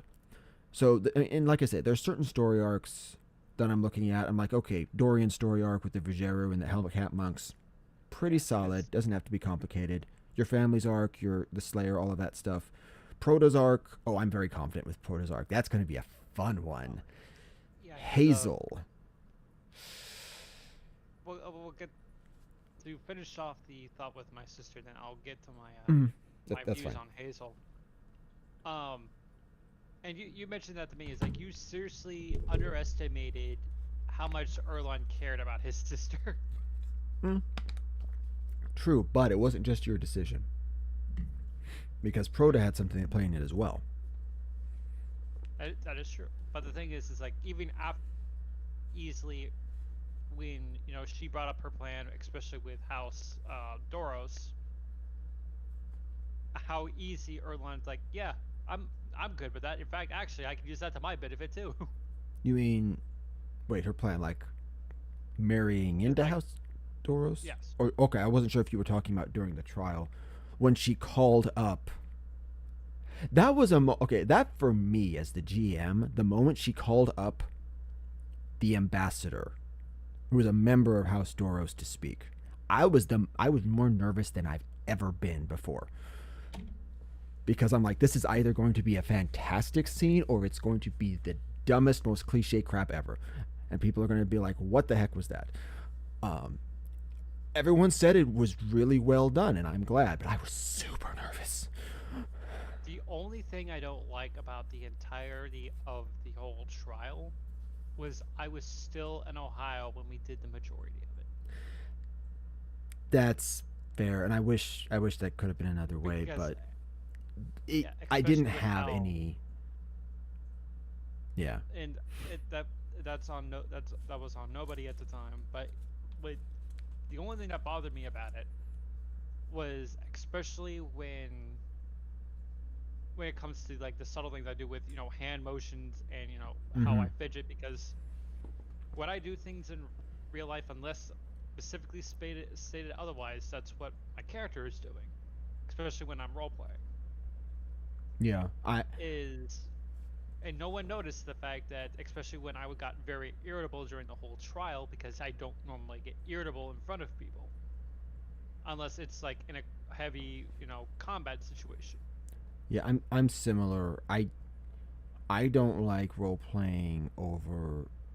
Oh, I could do it if there's video chat. Just over voice, I don't think I could, because I'm sure you've seen. There's been times when I've had certain mannerisms where I'll adjust how I'm sitting in a certain way, or my expression will shift. I don't know if people necessarily notice it, and when they don't, I try to explain what they're seeing because I don't want the players to miss it. But I try to show them as much as possible, show you guys, I guess, as much as possible how I'm feeling, rather than. And unfortunately, with everything that was going on, I tried to explain that there was something off and there was something wrong without being overly blatant about it, without just outright saying it. Where I wasn't myself like half the time because my curse was acting up. Mm-hmm. They eventually caught on. The main thing was I feel it would have been more of a reaction if it wasn't just you and Prota at the forefront of things. If the other party members played more of a role in the trial itself, there probably would have been more of a reaction, especially from Angelus and Estiva. But because Prota was all about, hey, stay calm, that was kind of Prota's MO, I think there would have been more of a response. It was a combination of factors. The fact that you weren't there in person, with the fact that the people who would have reacted the most were kind of pushed to the back. It yeah, it kind of softened all that and made it not as impactful as it could have been. And I wish we could have done it better, but Yeah, even with but that, I'm satisfied with how the trial worked out oh, in the end. oh, trust me, I'm satisfied. I like how it went. I would just wish it could have been more emotionally impactful. That's about it. Yeah. And I'm glad It's you did get back finally and we can actually. yeah, and a lot of it is, and I know I've been hinting at it, and some people have been picking up a little bit. Was or this whole adventure was his first real foot outdoor. Going on this whole crusade against stopping the cycle. This is the first time he went out. He's had his first kill and everything going on this adventure. But because of his curse, like pushing him to like, okay, you gotta better yourself at all times. He didn't even get to have the you know, emotional backlash of dealing with his first kill. In fact, actually, Mm, he reveled in it. It's like, okay, I'm improving. He's like, this is a good thing. And then when he reflected on it and thought back onto it, it's like, wait, that's not good. I yeah. literally killed somebody for the first time, and the only thing I felt was joy that I'm getting stronger. That's not normal. That's not healthy. Yeah,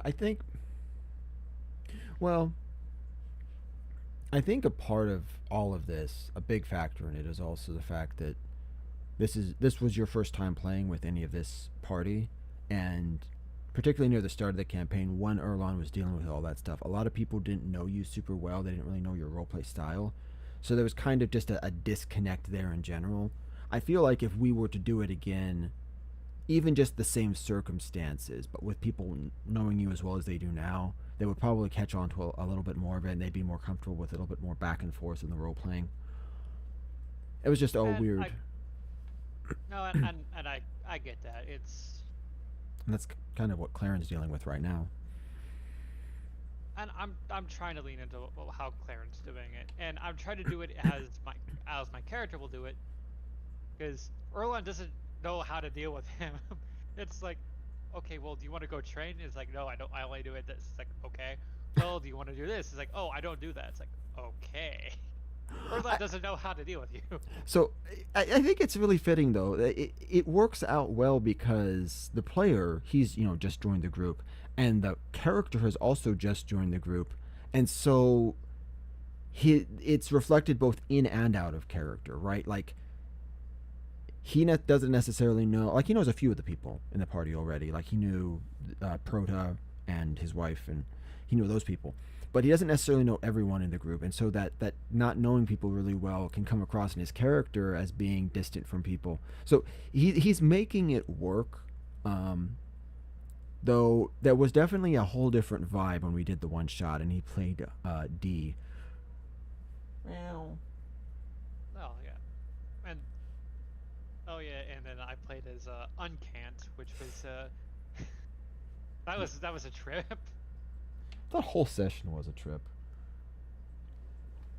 Um, I love the point at the end is because he I play essentially a sentient hat that took over a mannequin.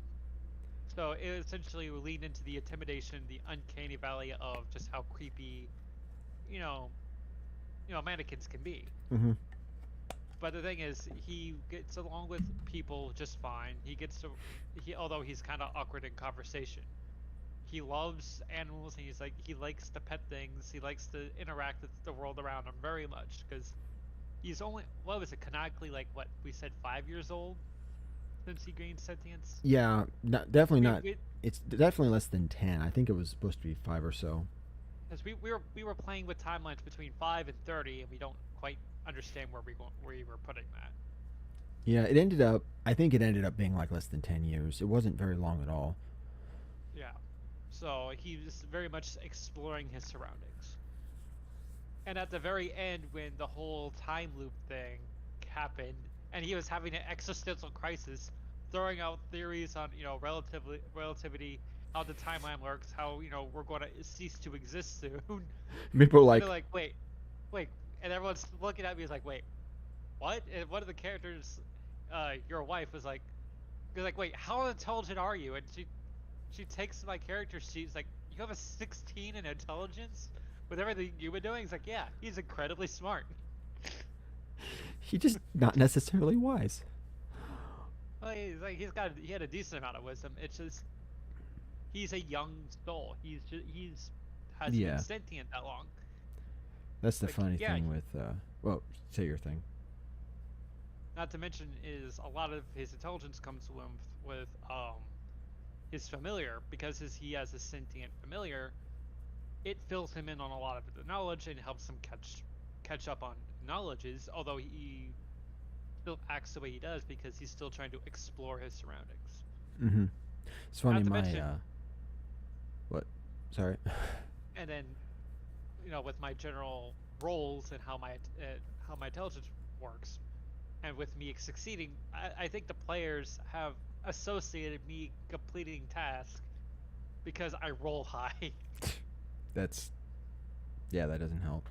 My Chiss, the politician, he's actually got a wisdom of 10, but one of the knowledges in Star Wars is knowledge tactics. So I'm like, okay, well, if this guy's unwise, why is he making these sound tactical decisions? Oh, it's not that he's making decisions wisely based on, oh, this is, the right moral thing, this is the right social thing. It's like, okay, how can I maneuver myself into the right position politically, militarily, whatever, tactically? Like I'm using essentially his knowledge tactics in place of a wisdom score. But I'm using his intelligence essentially in place of his wisdom. Um, Yeah. but anyway, so back on track, Hazel. What is your thoughts on how that's been presented thus far? Because I'll just say All this right. quick bit. I'm in a weird place because I don't. Well, I guess I'll just repeat what I said before, which is I want to keep it there, keep it maintain a mystery, but I don't want to be obnoxious about it because in the main campaign there's the mystery about what happened in the second cycle 500 years ago that's been erased. I've absolutely been obnoxious about that. Every time you guys try to find another lead, it's just like you just get stonewalled. Those records were erased. That this thing was destroyed. This thing was taken away, hidden, stolen, whatever. It's just like anywhere you look, you can't find information. You just keep looking. And I've seen Proto get real. The Proto's player get really frustrated. He's like, "Of course that record was erased too. Why wouldn't it be?" With with Hazel, I'm trying to be like, okay, I want to keep this a mystery, but I don't want it to feel like you're being My stonewalled. Like I don't it's mysterious because it's just strange. even even when it comes to the second war, from my perspective, is like you're doing it good, especially since we're not quite in the point, because whatever we learned in that second war, you have heavily hinted the fact that as soon as we learn what happened, we'll be able to get what we need to do done. Oh yeah, So I don't really.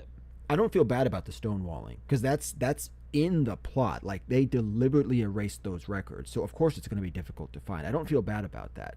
I just know it can be frustrating. Um, Yeah, I'm leading up to it. yeah, sorry. So I'm completely fine, and I think, well, his character, well, his player is like he is, but I can also see like he's got that. His demeanor is more like he's still enjoying it. Yeah, he's like, oh, why wouldn't Yeah, it quit?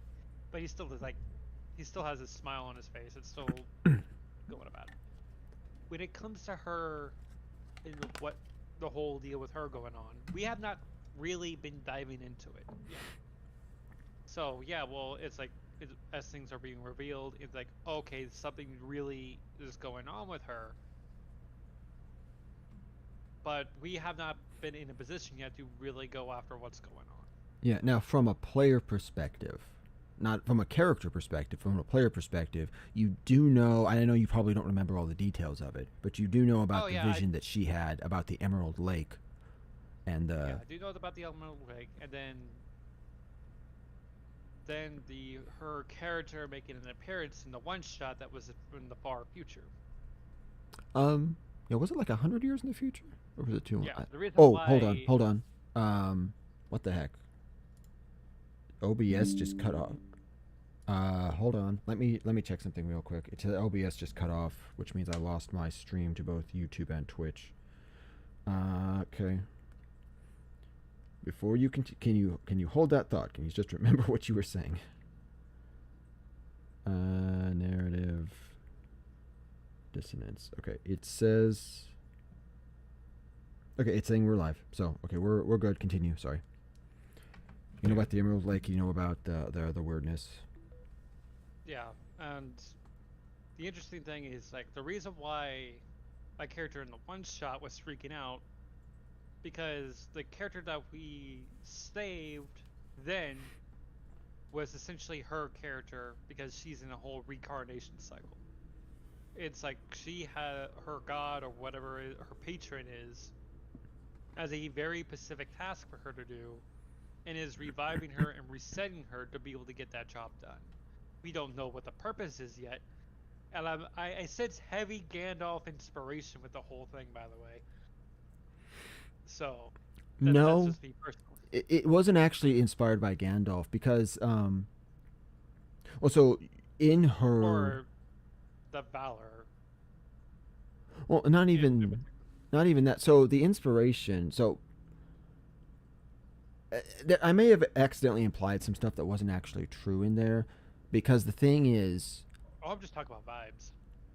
oh, fair, but her mission. This is not necessarily much of a spoiler. Her mission wasn't necessarily given to her.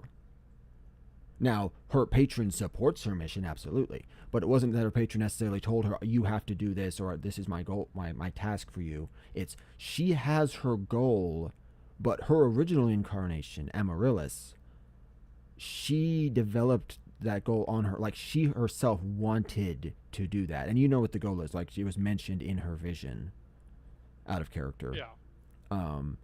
Her mission is to either to do so or to attempt to or get closer to destroy the Black Pharaoh, which is Nyarlathotep, the dark god.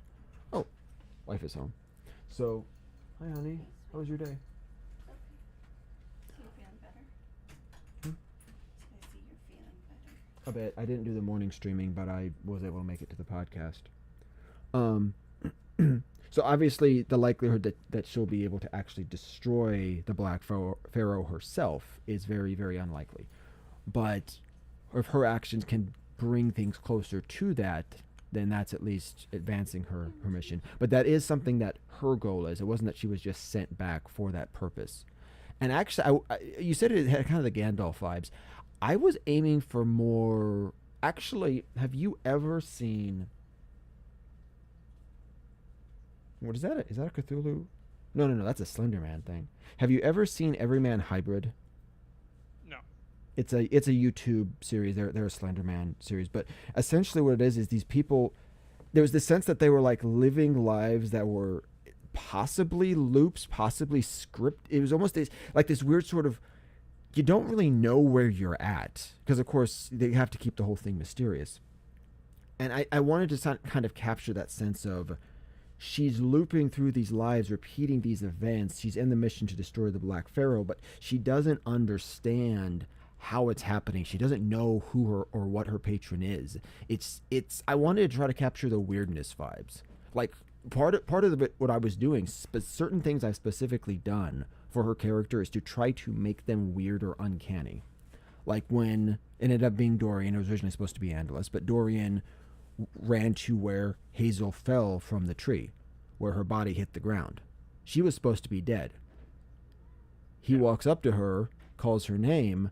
He walks up to her. She's her standing there. Not on the ground, unconscious or even awake, standing there as if nothing, like she fell from a tree, hit the ground, yet she's now like, wait, why is she standing and not lying down? Why is she zoned out and not like, because you guys never saw the impact, right? I never even described it to her. She hit the ground, and the next thing she knew, she was back in that place. And it was kind of that moment where it's the moment of missing time that was just kind of cut out. And I've tried to instill some of those missing time moments, some of those weird. You don't really understand. Like, the patron is always there in her memories, kind of behind her back, but she never sees his face. Yeah. That's more what I'm going for. And the weirdness, I was trying to go for more of a weird reincarnation cycle as opposed to the Gandalf reincarnation. I can see where you're coming from with that, being brought back for a mission, but that wasn't actually the vibes I was going for. Hopefully it's still good, though. Well, then again, I did not see the thing that you actually based it off of. That's true. But yeah, like, so those moments with Hazel, but yeah, if you pay more attention in the future, not being critical, but if you pay attention, you might notice some of those, like the missing time moments, the unexplained things that are just kind of there on the edge, but never shown, like implied but never shown. That's a lot of what I was going for. Oh, I do like the vibe, and I really can't wait to see where that goes. Well, it is going to get interesting in the future because you guys are going after the Black Iris soon, and that's going to unfold more of her story. Now, when it comes to Erlon's perspective of her, he is absolutely terrified of her. Everyone's terrified of Hazel. I think Estiva might even be scared of her. Of course not. Of course Estiva's not. What's that? If I was scared of her, I wouldn't run with her. Okay, no, Estiva's not scared of her. Everyone else is scared of her. I mean, even Andalus. And Andalus doesn't admit he's scared of anything. Here's the difference. Yeah. They If say she they're wasn't scared. my Erlon ally- actually admits that he is terrified of her. He is legitimately But she is my ally. terrified. So I protect her. Yeah. And I see her as like a kid, one of the street kids. All right, because Estiva grew up as an orphan, so she sees Hazel as kind of one of the street kids that she's there to protect. That's gonna potentially. Well, I mean, did that change at all when she went crazy, white-eyed, magic, and she banished the Black Pharaoh from possessing the shaman? Did that change Estiva's? We're not processing those emotions. It's fine. we're not. That's locked in a vault. We're not dealing with that right now. Okay. Well, since you're home, I will ask you because I asked Phoenix Erlon about this earlier. Sorry, I was about to use. I'm trying to avoid real names still. What did you feel for you as a player more than a character? What did you feel was like the most impactful? The moment that really hit you the most, like, whoa, what the heck, in the campaign? You have any? I think I've asked you about this already. But I was just kind of curious about different scenes because I'm always trying to gauge my effectiveness as a GM and seeing like what worked and what didn't. You've done well, love, all round. I know that's unhelpful to you, but I mean, I've already answered the question last time I was here, and you were talking about it. Yeah. Which is the one time I was able to do something that I thought was pretty cool, and then your ability to run with it and extrapolate. The shadow, of course. Everything not related to me in the shadow, though. I thought you've also done really well. Yeah. Well, going forward, I'm hoping that some of these upcoming scenes are impactful as well. I mean, The only thing you need to do is don't try too hard.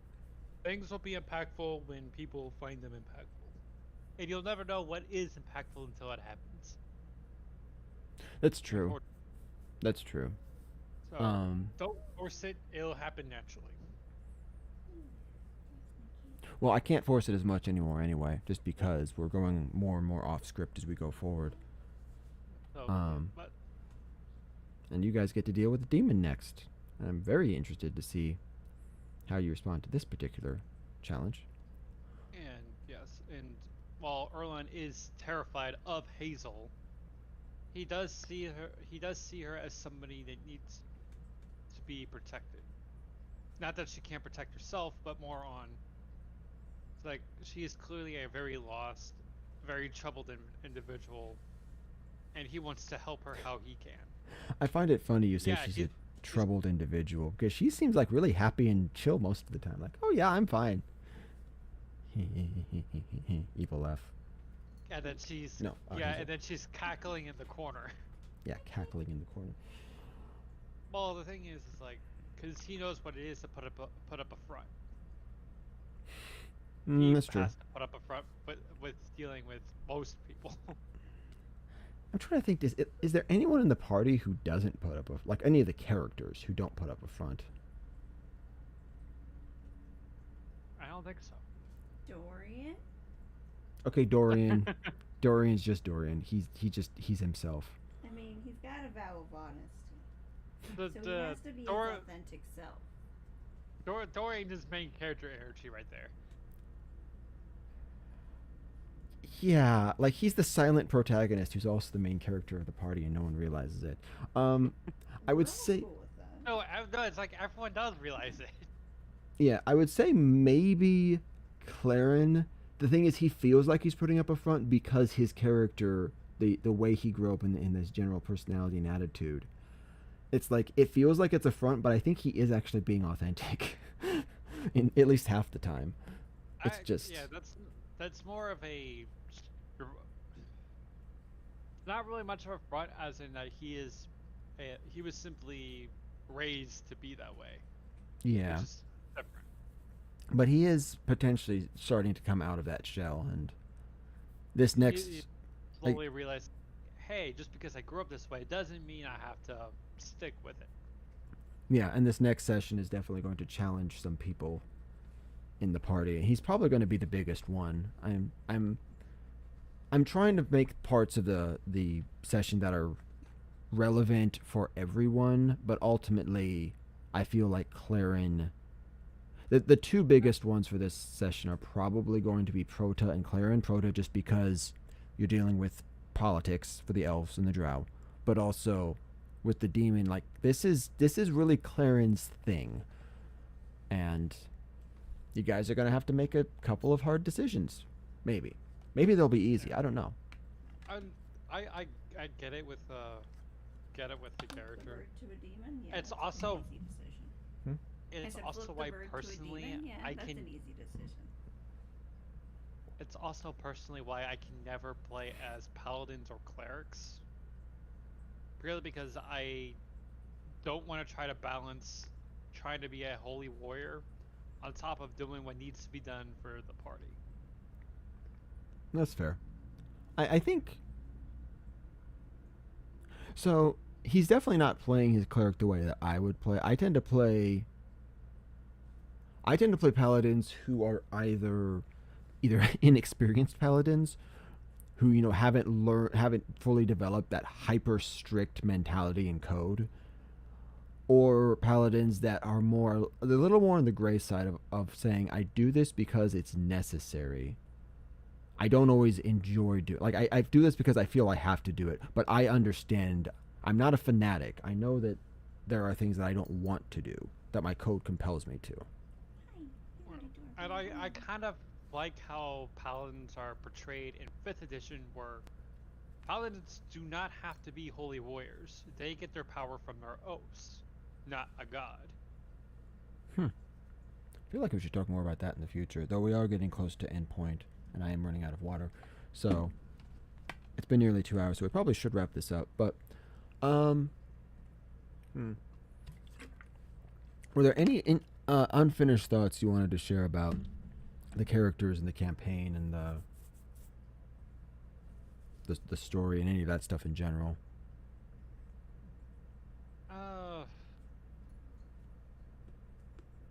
Kind of. Mostly it's like, even if people don't notice it, if it's like small things for your character, just like do them anyway. It's like Erlon when it came to fighting Norden, how he shifted his stance. You know, gameplay wise, combat wise, that didn't change anything. But when it comes to narratively and story wise, that made a huge difference, even though none of the other players saw that. Well, I also I when I do notice, I try to make those things relevant as well. For like, I try to harken back to the little things that people do and make references to them so that it feels like it does actually have meaning, even if it's not always, visible to the party. Yeah, because you're Uh, a good DM. I try to be. Um, my what was I going to say? My thought about that. Oh shoot! I just had a thought and I just lost it. It was something about in Ajendel. Okay, I have to end stream now because I have to clean up a mess the cat's just made. I can clean Are you sure? That is a lot. it. I'm aware. Okay. Okay, what was I about to say before? The last word you said was Ajandel. Yeah, there was a oh, like the thing with the sword, because you had mentioned a few times about like in and out of character about the Gias that was forcing Erlon to act in a certain way, and needing to get really wanted to get the Gias broken, and you guys had looked into a few different things as ways to do that. But ultimately, when I realized I wanted to make the sword sentient and also have it be a pretty powerful sentient sword, that's when I made up my mind of saying, okay, when you get the sword is going to say, yeah, we're not doing this whole compelling curse thing, forcing you to behave in a certain way. I'm not going to essentially be bound to you or be wielded by you unless I'm seeing you for who you truly are, not the you that you were forced to be. And it burned off the Gias at that point. And that's I had made up my mind fairly, like, you guys were doing the other stuff, and I was like, okay, I'll let the party do that for narrative, because it makes sense narratively that you would pursue it. But I'd already made up my mind you weren't going to break the curse. The sword was going to break it once you got it. And that it was kind of the fulfillment of Erlon really, as weird as it sounds to say, becoming his whole self. Because now he has the shared memories, he has the sword, he no longer has the Gias, he confronted his father. Like, he still has a little more growing to do, but he is Erlon. Like, Yeah. His past no longer defines him, and now he's truly free to become who he's meant to be. yeah. A few of the other characters, they're still kind of reaching their full self. Hazel doesn't know who her patron is, and she doesn't have all of her old memories yet. Prota, he's kind of trying to work out like how he feels about some of the stuff with the past. Andalus just discovered he's a distant relative of a royal family. Clarin discovers he's got hidden memories. Does that technically mean that? What? Does that technically mean that Norden is his cousin, and thus Yeah. Colden is his cousin? Not first cousin, but distant cousin. Potentially. Yeah, potentially. I haven't. I need to figure out what the actual relation is. I know where he got the gauntlet from. I just need to figure out relationally how closely that connects him. But yeah, so there's a lot of the party members. I think you and Dorian, though Dorian does need to level up a bit more, and he also needs to overcome his main enemy. You two kind of have both come into your own as this is who you are. Now you have to, just carry out and fulfill the rest of your mission. But there's several party members that are still kind of working towards that. Yeah, and I know a few of the party members have noticed the fact that I didn't have the Gias anymore, and I haven't had a chance to really point it out yet, because there's so much going on. Wait, I thought you did. Did I point it out? I don't remember if you said it to the table. I don't remember if it was a private conversation though, but I'm pretty sure. Oh no! It was either 'cause Prota or Dorian- Estiva. No, it was Dorian? Yeah, Dorian noticed, and is like, yeah, it's gone. Oh, that's because that's you guys were sharing your visions, the things you had seen after the. Maybe the portal exploded. Oh, And yeah. you Yeah. explained about you had acquired you explained that you had acquired your family's soul. Actually, what you explained about you died and you saw the other life, and you didn't explain to them when the Gias disappeared, but you said, oh, and also by the way, and you rolled up your sleeve and you showed them that the mark was gone. Yeah. Right. So it was Dorian. He started kind of explaining because he told you guys what the Vigeru are and what they look like, And then and I then shared yeah, mine.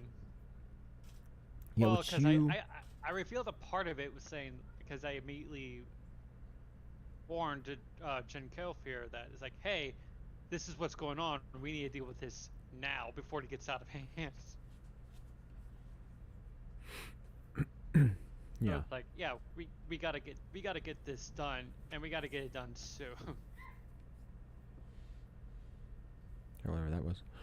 Yeah. So He has shared his vision. Well, he shared his oddly what happened to him in its entirety.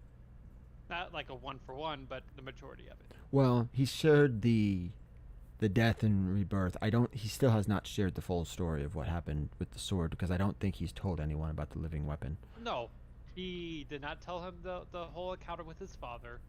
He just says he claimed his family's sword. He did not say it's the one that broke the curse. He has not said anything about it being sentient. He, and he's left that very much off the table. Yeah. Although Estiva kind of poked and prodded at it a little bit, and I believe I gave her a few hints to the fact that it is sentient. Yeah, my wife knows for certain because it came out. So we were talking about it, saying something about your sword, and then of course she did the thing she always does and just asked, "Is his sword sentient, or is it alive or something?" And I cannot lie to my wife, not only morally but functionally. I literally cannot trick her, and she catches me off guard like that. I could say no, but she'd know it was a lie. So I'm just like, "You're not supposed to know this, but yes." She did the same thing when you were coming back from Ohio. Like she just knew telepathically. Yeah. So So it was I know Orlon gave her tidbits of it is like because it was some kind of comment about her dealing with the dagger. It's like, yeah, I kind of know how it means to have a voice inside your head. yeah. So it'll be interesting going forward. Sometime in the next it's not going to be next week, but I put up a poll by the way in the group thingy. I don't know if you saw that. No, I haven't seen it yet. Let me pull But it up and make sure I actually got the poll in place. But and when it comes to the sword that I wanted to make for the severance spell, that the more I tried figuring out how that would work in game, the more I realized like, okay, this is a plot device rather than an actual usable weapon. So if it uses it, yeah, you'll have to figure out it's like, oh yeah, these are the consequences of using it, and you're going to be down for a while if you do use it. But well, it is like a get out of combat or kill a big bad. Well, not maybe the big bad, but a big like a boss, and then you're down for X amount of time. But you know, that and also severance spells in general are there is no mechanic for that. It's practically like using a wish spell almost. It's kind of a rule breaker. Yeah, I'm talking about like a non. If I didn't use the severed spell part of it, but I used the broken phantasm bit of it, it's like, okay, that can't really be a. It's essentially it's a one-shot weapon that's meant to like get us out of a sticky situation that I'm going to pay for a couple of, probably about a week. Yeah. Well, that's no different than using blood magic in general. That also takes people down for a while. Yeah. We have got a lot of those. Comes with the price sort of things. Because I know Prota's player was like, hey, if you have quite a few of those lying around, that makes combat like a non-issue. It's like, you're kind of right, but at the same time, the amount of prep it takes and the fact that it will completely exhaust my character, that if I miss or if it doesn't take out whatever I'm aiming it at, then I'm in for a lot of trouble because I burn myself out on it. To be fair, if you get to the point where you desperately have to use that, you're probably in trouble anyway because your character's a little OP. So Yeah. if it comes to that, then you're kind of already in the position, well, we're already in dire straits and probably going to die. How can this make it worse? Right. Probably.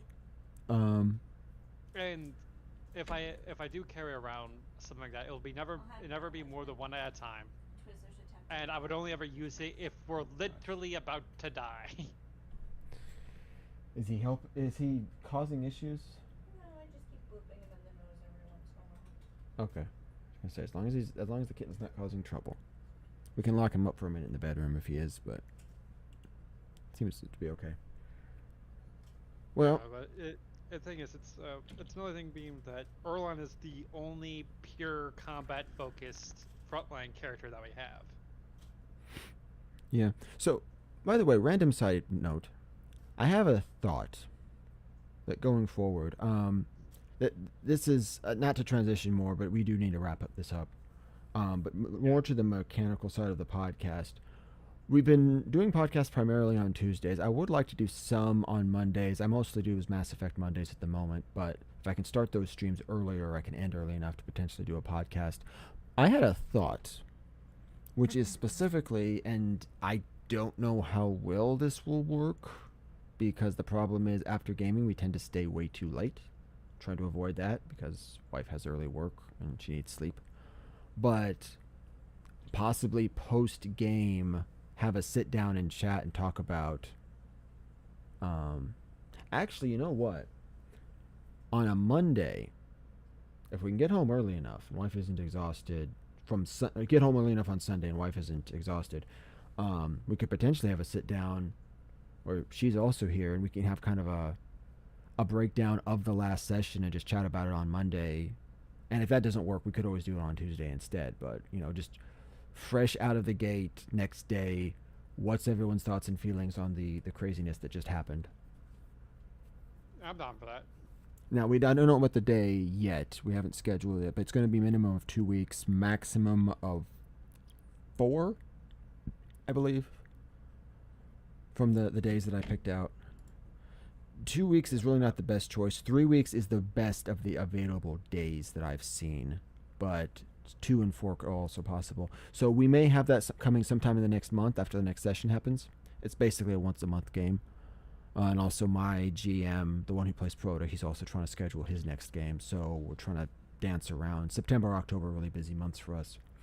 But I aim for that. Obviously next week, though, we're just going to be doing the normal Tuesday podcast and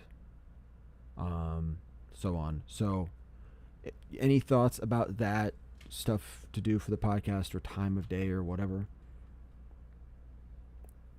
And also for this one, just out of curiosity, is this time still working for you, or would it be better to do it either earlier or later based on your this time is working just fine for me. Okay. Then we can stick with this. Like I said, we may do something different on the Monday, but we'll discuss that once we have a more precise day. Or maybe more likely, it'll be on the way back since we are carpooling over to Prota's house. Maybe on the way back we can discuss like, hey, you want to do a podcast tomorrow? And if it's super late, it'd be like, no, we're too tired. Let's just do it Tuesday. We'll see though. I do want to. I'm trying as much as possible to push more toward tabletop gaming, podcast, GMing stuff overall, especially since I may actually be heading toward getting a full-time, or I guess getting a job, making a job, I guess, as a full-time GM. If things work out the way I'm hoping, we're just taking the very first tentative steps. That's the end goal. But there's a lot of stuff in between here and there, so we'll see how well we can progress. So I don't really have anything else to share about that at the moment. I want to want to do some research and figure some things out before I try to cement any plans for certain. All right. So, yeah, we didn't really get to talking about. We talked more about the game stuff yet again, but I had it on my mind after, gaming with the Star Wars stuff lately. I would like to get back to character breakdowns. We talked about doing Avatar stuff, and apparently you've done research into that recently, so I'd like to do that next week.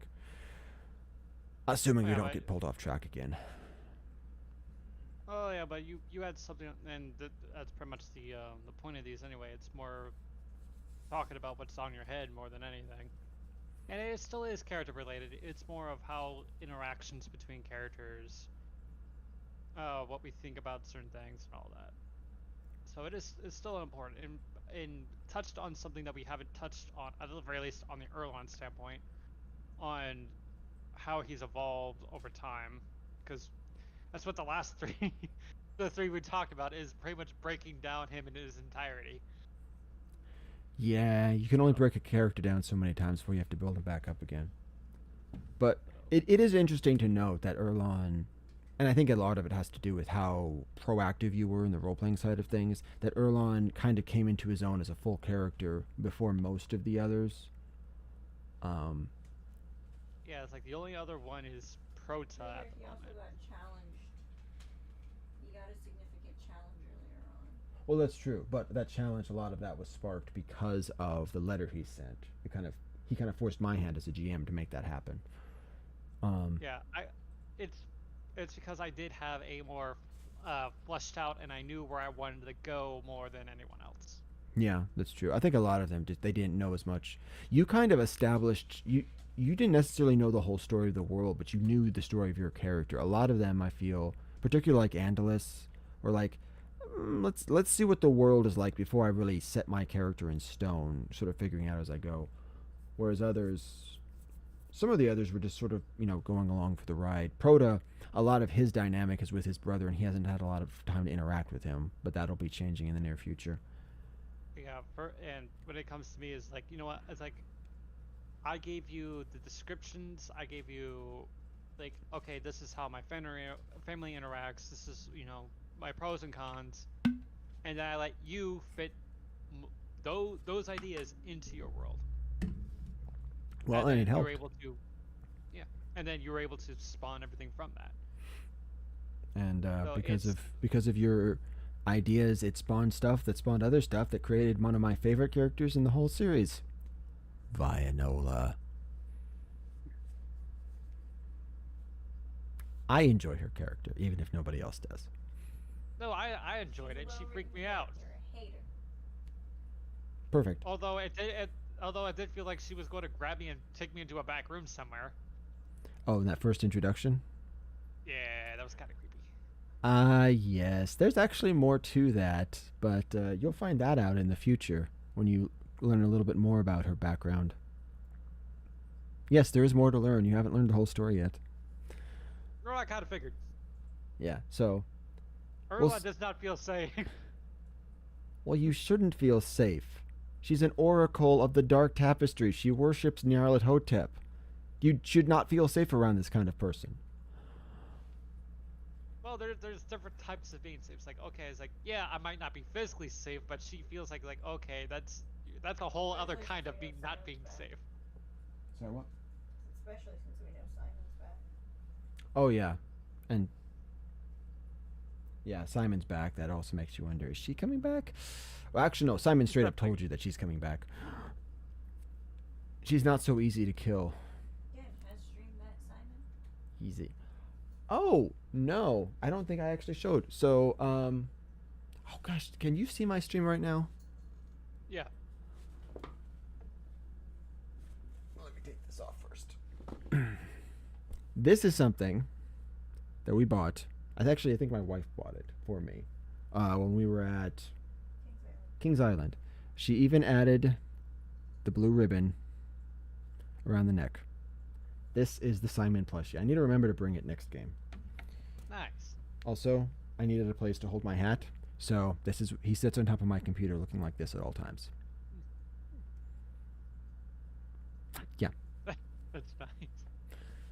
cat. And what? Cat. And cat? Yes, right behind you. Oh, hello, cat. Are you? Why are you licking your chops? Because he just came from the water bowl. Oh, okay. He likes to eat string, honey. I'm paranoid when he's around fabric. You're okay, buddy. There's nothing on the ground that he can get right now. Well, he's standing directly in front of the fabric. I didn't know if there was any string there. He likes to eat string way too much. That's all connected to itself. Okay. You know what? I'll make a note. Remind me to bring the duck in the next session. But anyway, so yeah, we can get back to it. So streaming. Yes, normal streaming. I'm going to be getting back. I'm finally actually functional again. I'm getting back to normal streaming tomorrow morning with more Final Fantasy 12. It's been a slow stream, but I'm making progress. Mass Effect Mondays as per normal. Next podcast is going to be next Tuesday, and either 2 or 3 weeks possibly we're going to have a special podcast about the session breakdown and just talk about the craziness that happened and what your thoughts are on it. So Yes. that's the plan going forward. Any last thoughts as I prepare to wrap this up? Like I do think Monday is probably the best day to do that, because that's normally when I give you a call anyway, because we normally have like small discussions about the previous game. Yeah. And those conversations usually span a couple hours. That's true. All right Because then. we normally play for like what, 6-7 hours? We try not to, but I mean, we start at 3 and we end at like 10 or later, just because there's so much stuff. It's so dense and there's so much content. Yeah, the last couple of times we ended it at somewhere right before midnight. Yeah, I'm hoping not to do that again this time, but So 8-9 hour games. yeah. Honestly, with how long the games tend to be, I almost feel like if we had weekly games that were much shorter, they would still just progress just as fast. Because you have, a 2 or 3 hour game 3 to 4 times a month versus a 9-hour game, 8 to 9 hour game once a month. It's the same thing. We lose coherence That's true. at a different rate. That's true. I mean, part of it is just the fact we've got so many players and so many things to juggle. But Yeah, well that comes with the territory of a larger party. yeah, it does. All right, I'm gonna send out the messages and start scheduling the game. We're wrapping up this stream, so yeah, I will see everyone tomorrow. Just a reminder for everyone: Do I have a link? Do I have a link to my? Okay, yes, Discord server is there. I don't know if I have a link of that on the YouTube. It's over on Twitch, which is my main streaming platform. So links, I'm on YouTube, I'm on Twitch, I'm on Twitter. Links between all three of those are present. The Twitch at least has a link to the Discord if you want to join up. And I stream, at the moment, I'm streaming 5 days a week. Basically, sometimes I start at earlier, 10 a.m. or so. Sometimes I start closer to noon. Start time varies, but I usually stream until mid to late afternoon, 4 to 6 p.m. And you can find me on Twitch pretty much all week long. That'll probably change if I become a full-time GM, but it's a minute until that's going to happen. So, anyway. Thank you, person with the name Phoenix, Erlon, whatever you like me to call you. One or the other doesn't matter. Eventually, we're going to be using our real names, probably, because people online are going to know who we are. But at the moment, you're still just your character. Sorry, I was going to say thank you, and then, like, your real name popped in my head. I'm like, nope, brain freeze. Hold on. Yeah, thank you for dropping in and chatting. Hope no issues come up and you can make it back next week. Keep me informed about the moving stuff, because I don't know if that's going to happen or not, but just we'll stay Yeah, chatting and we'll discuss it in the future. doesn't look like that's happening anytime soon. I know it's a bummer. Well, anyway, yeah, we can talk more afterward, but we're ending stream, so thank you all for watching. Thank you for chatting, hanging out, lurking, watching the video after the fact, and anything else related. I'll see you next time. Good night. God bless. Later. Good night, everyone.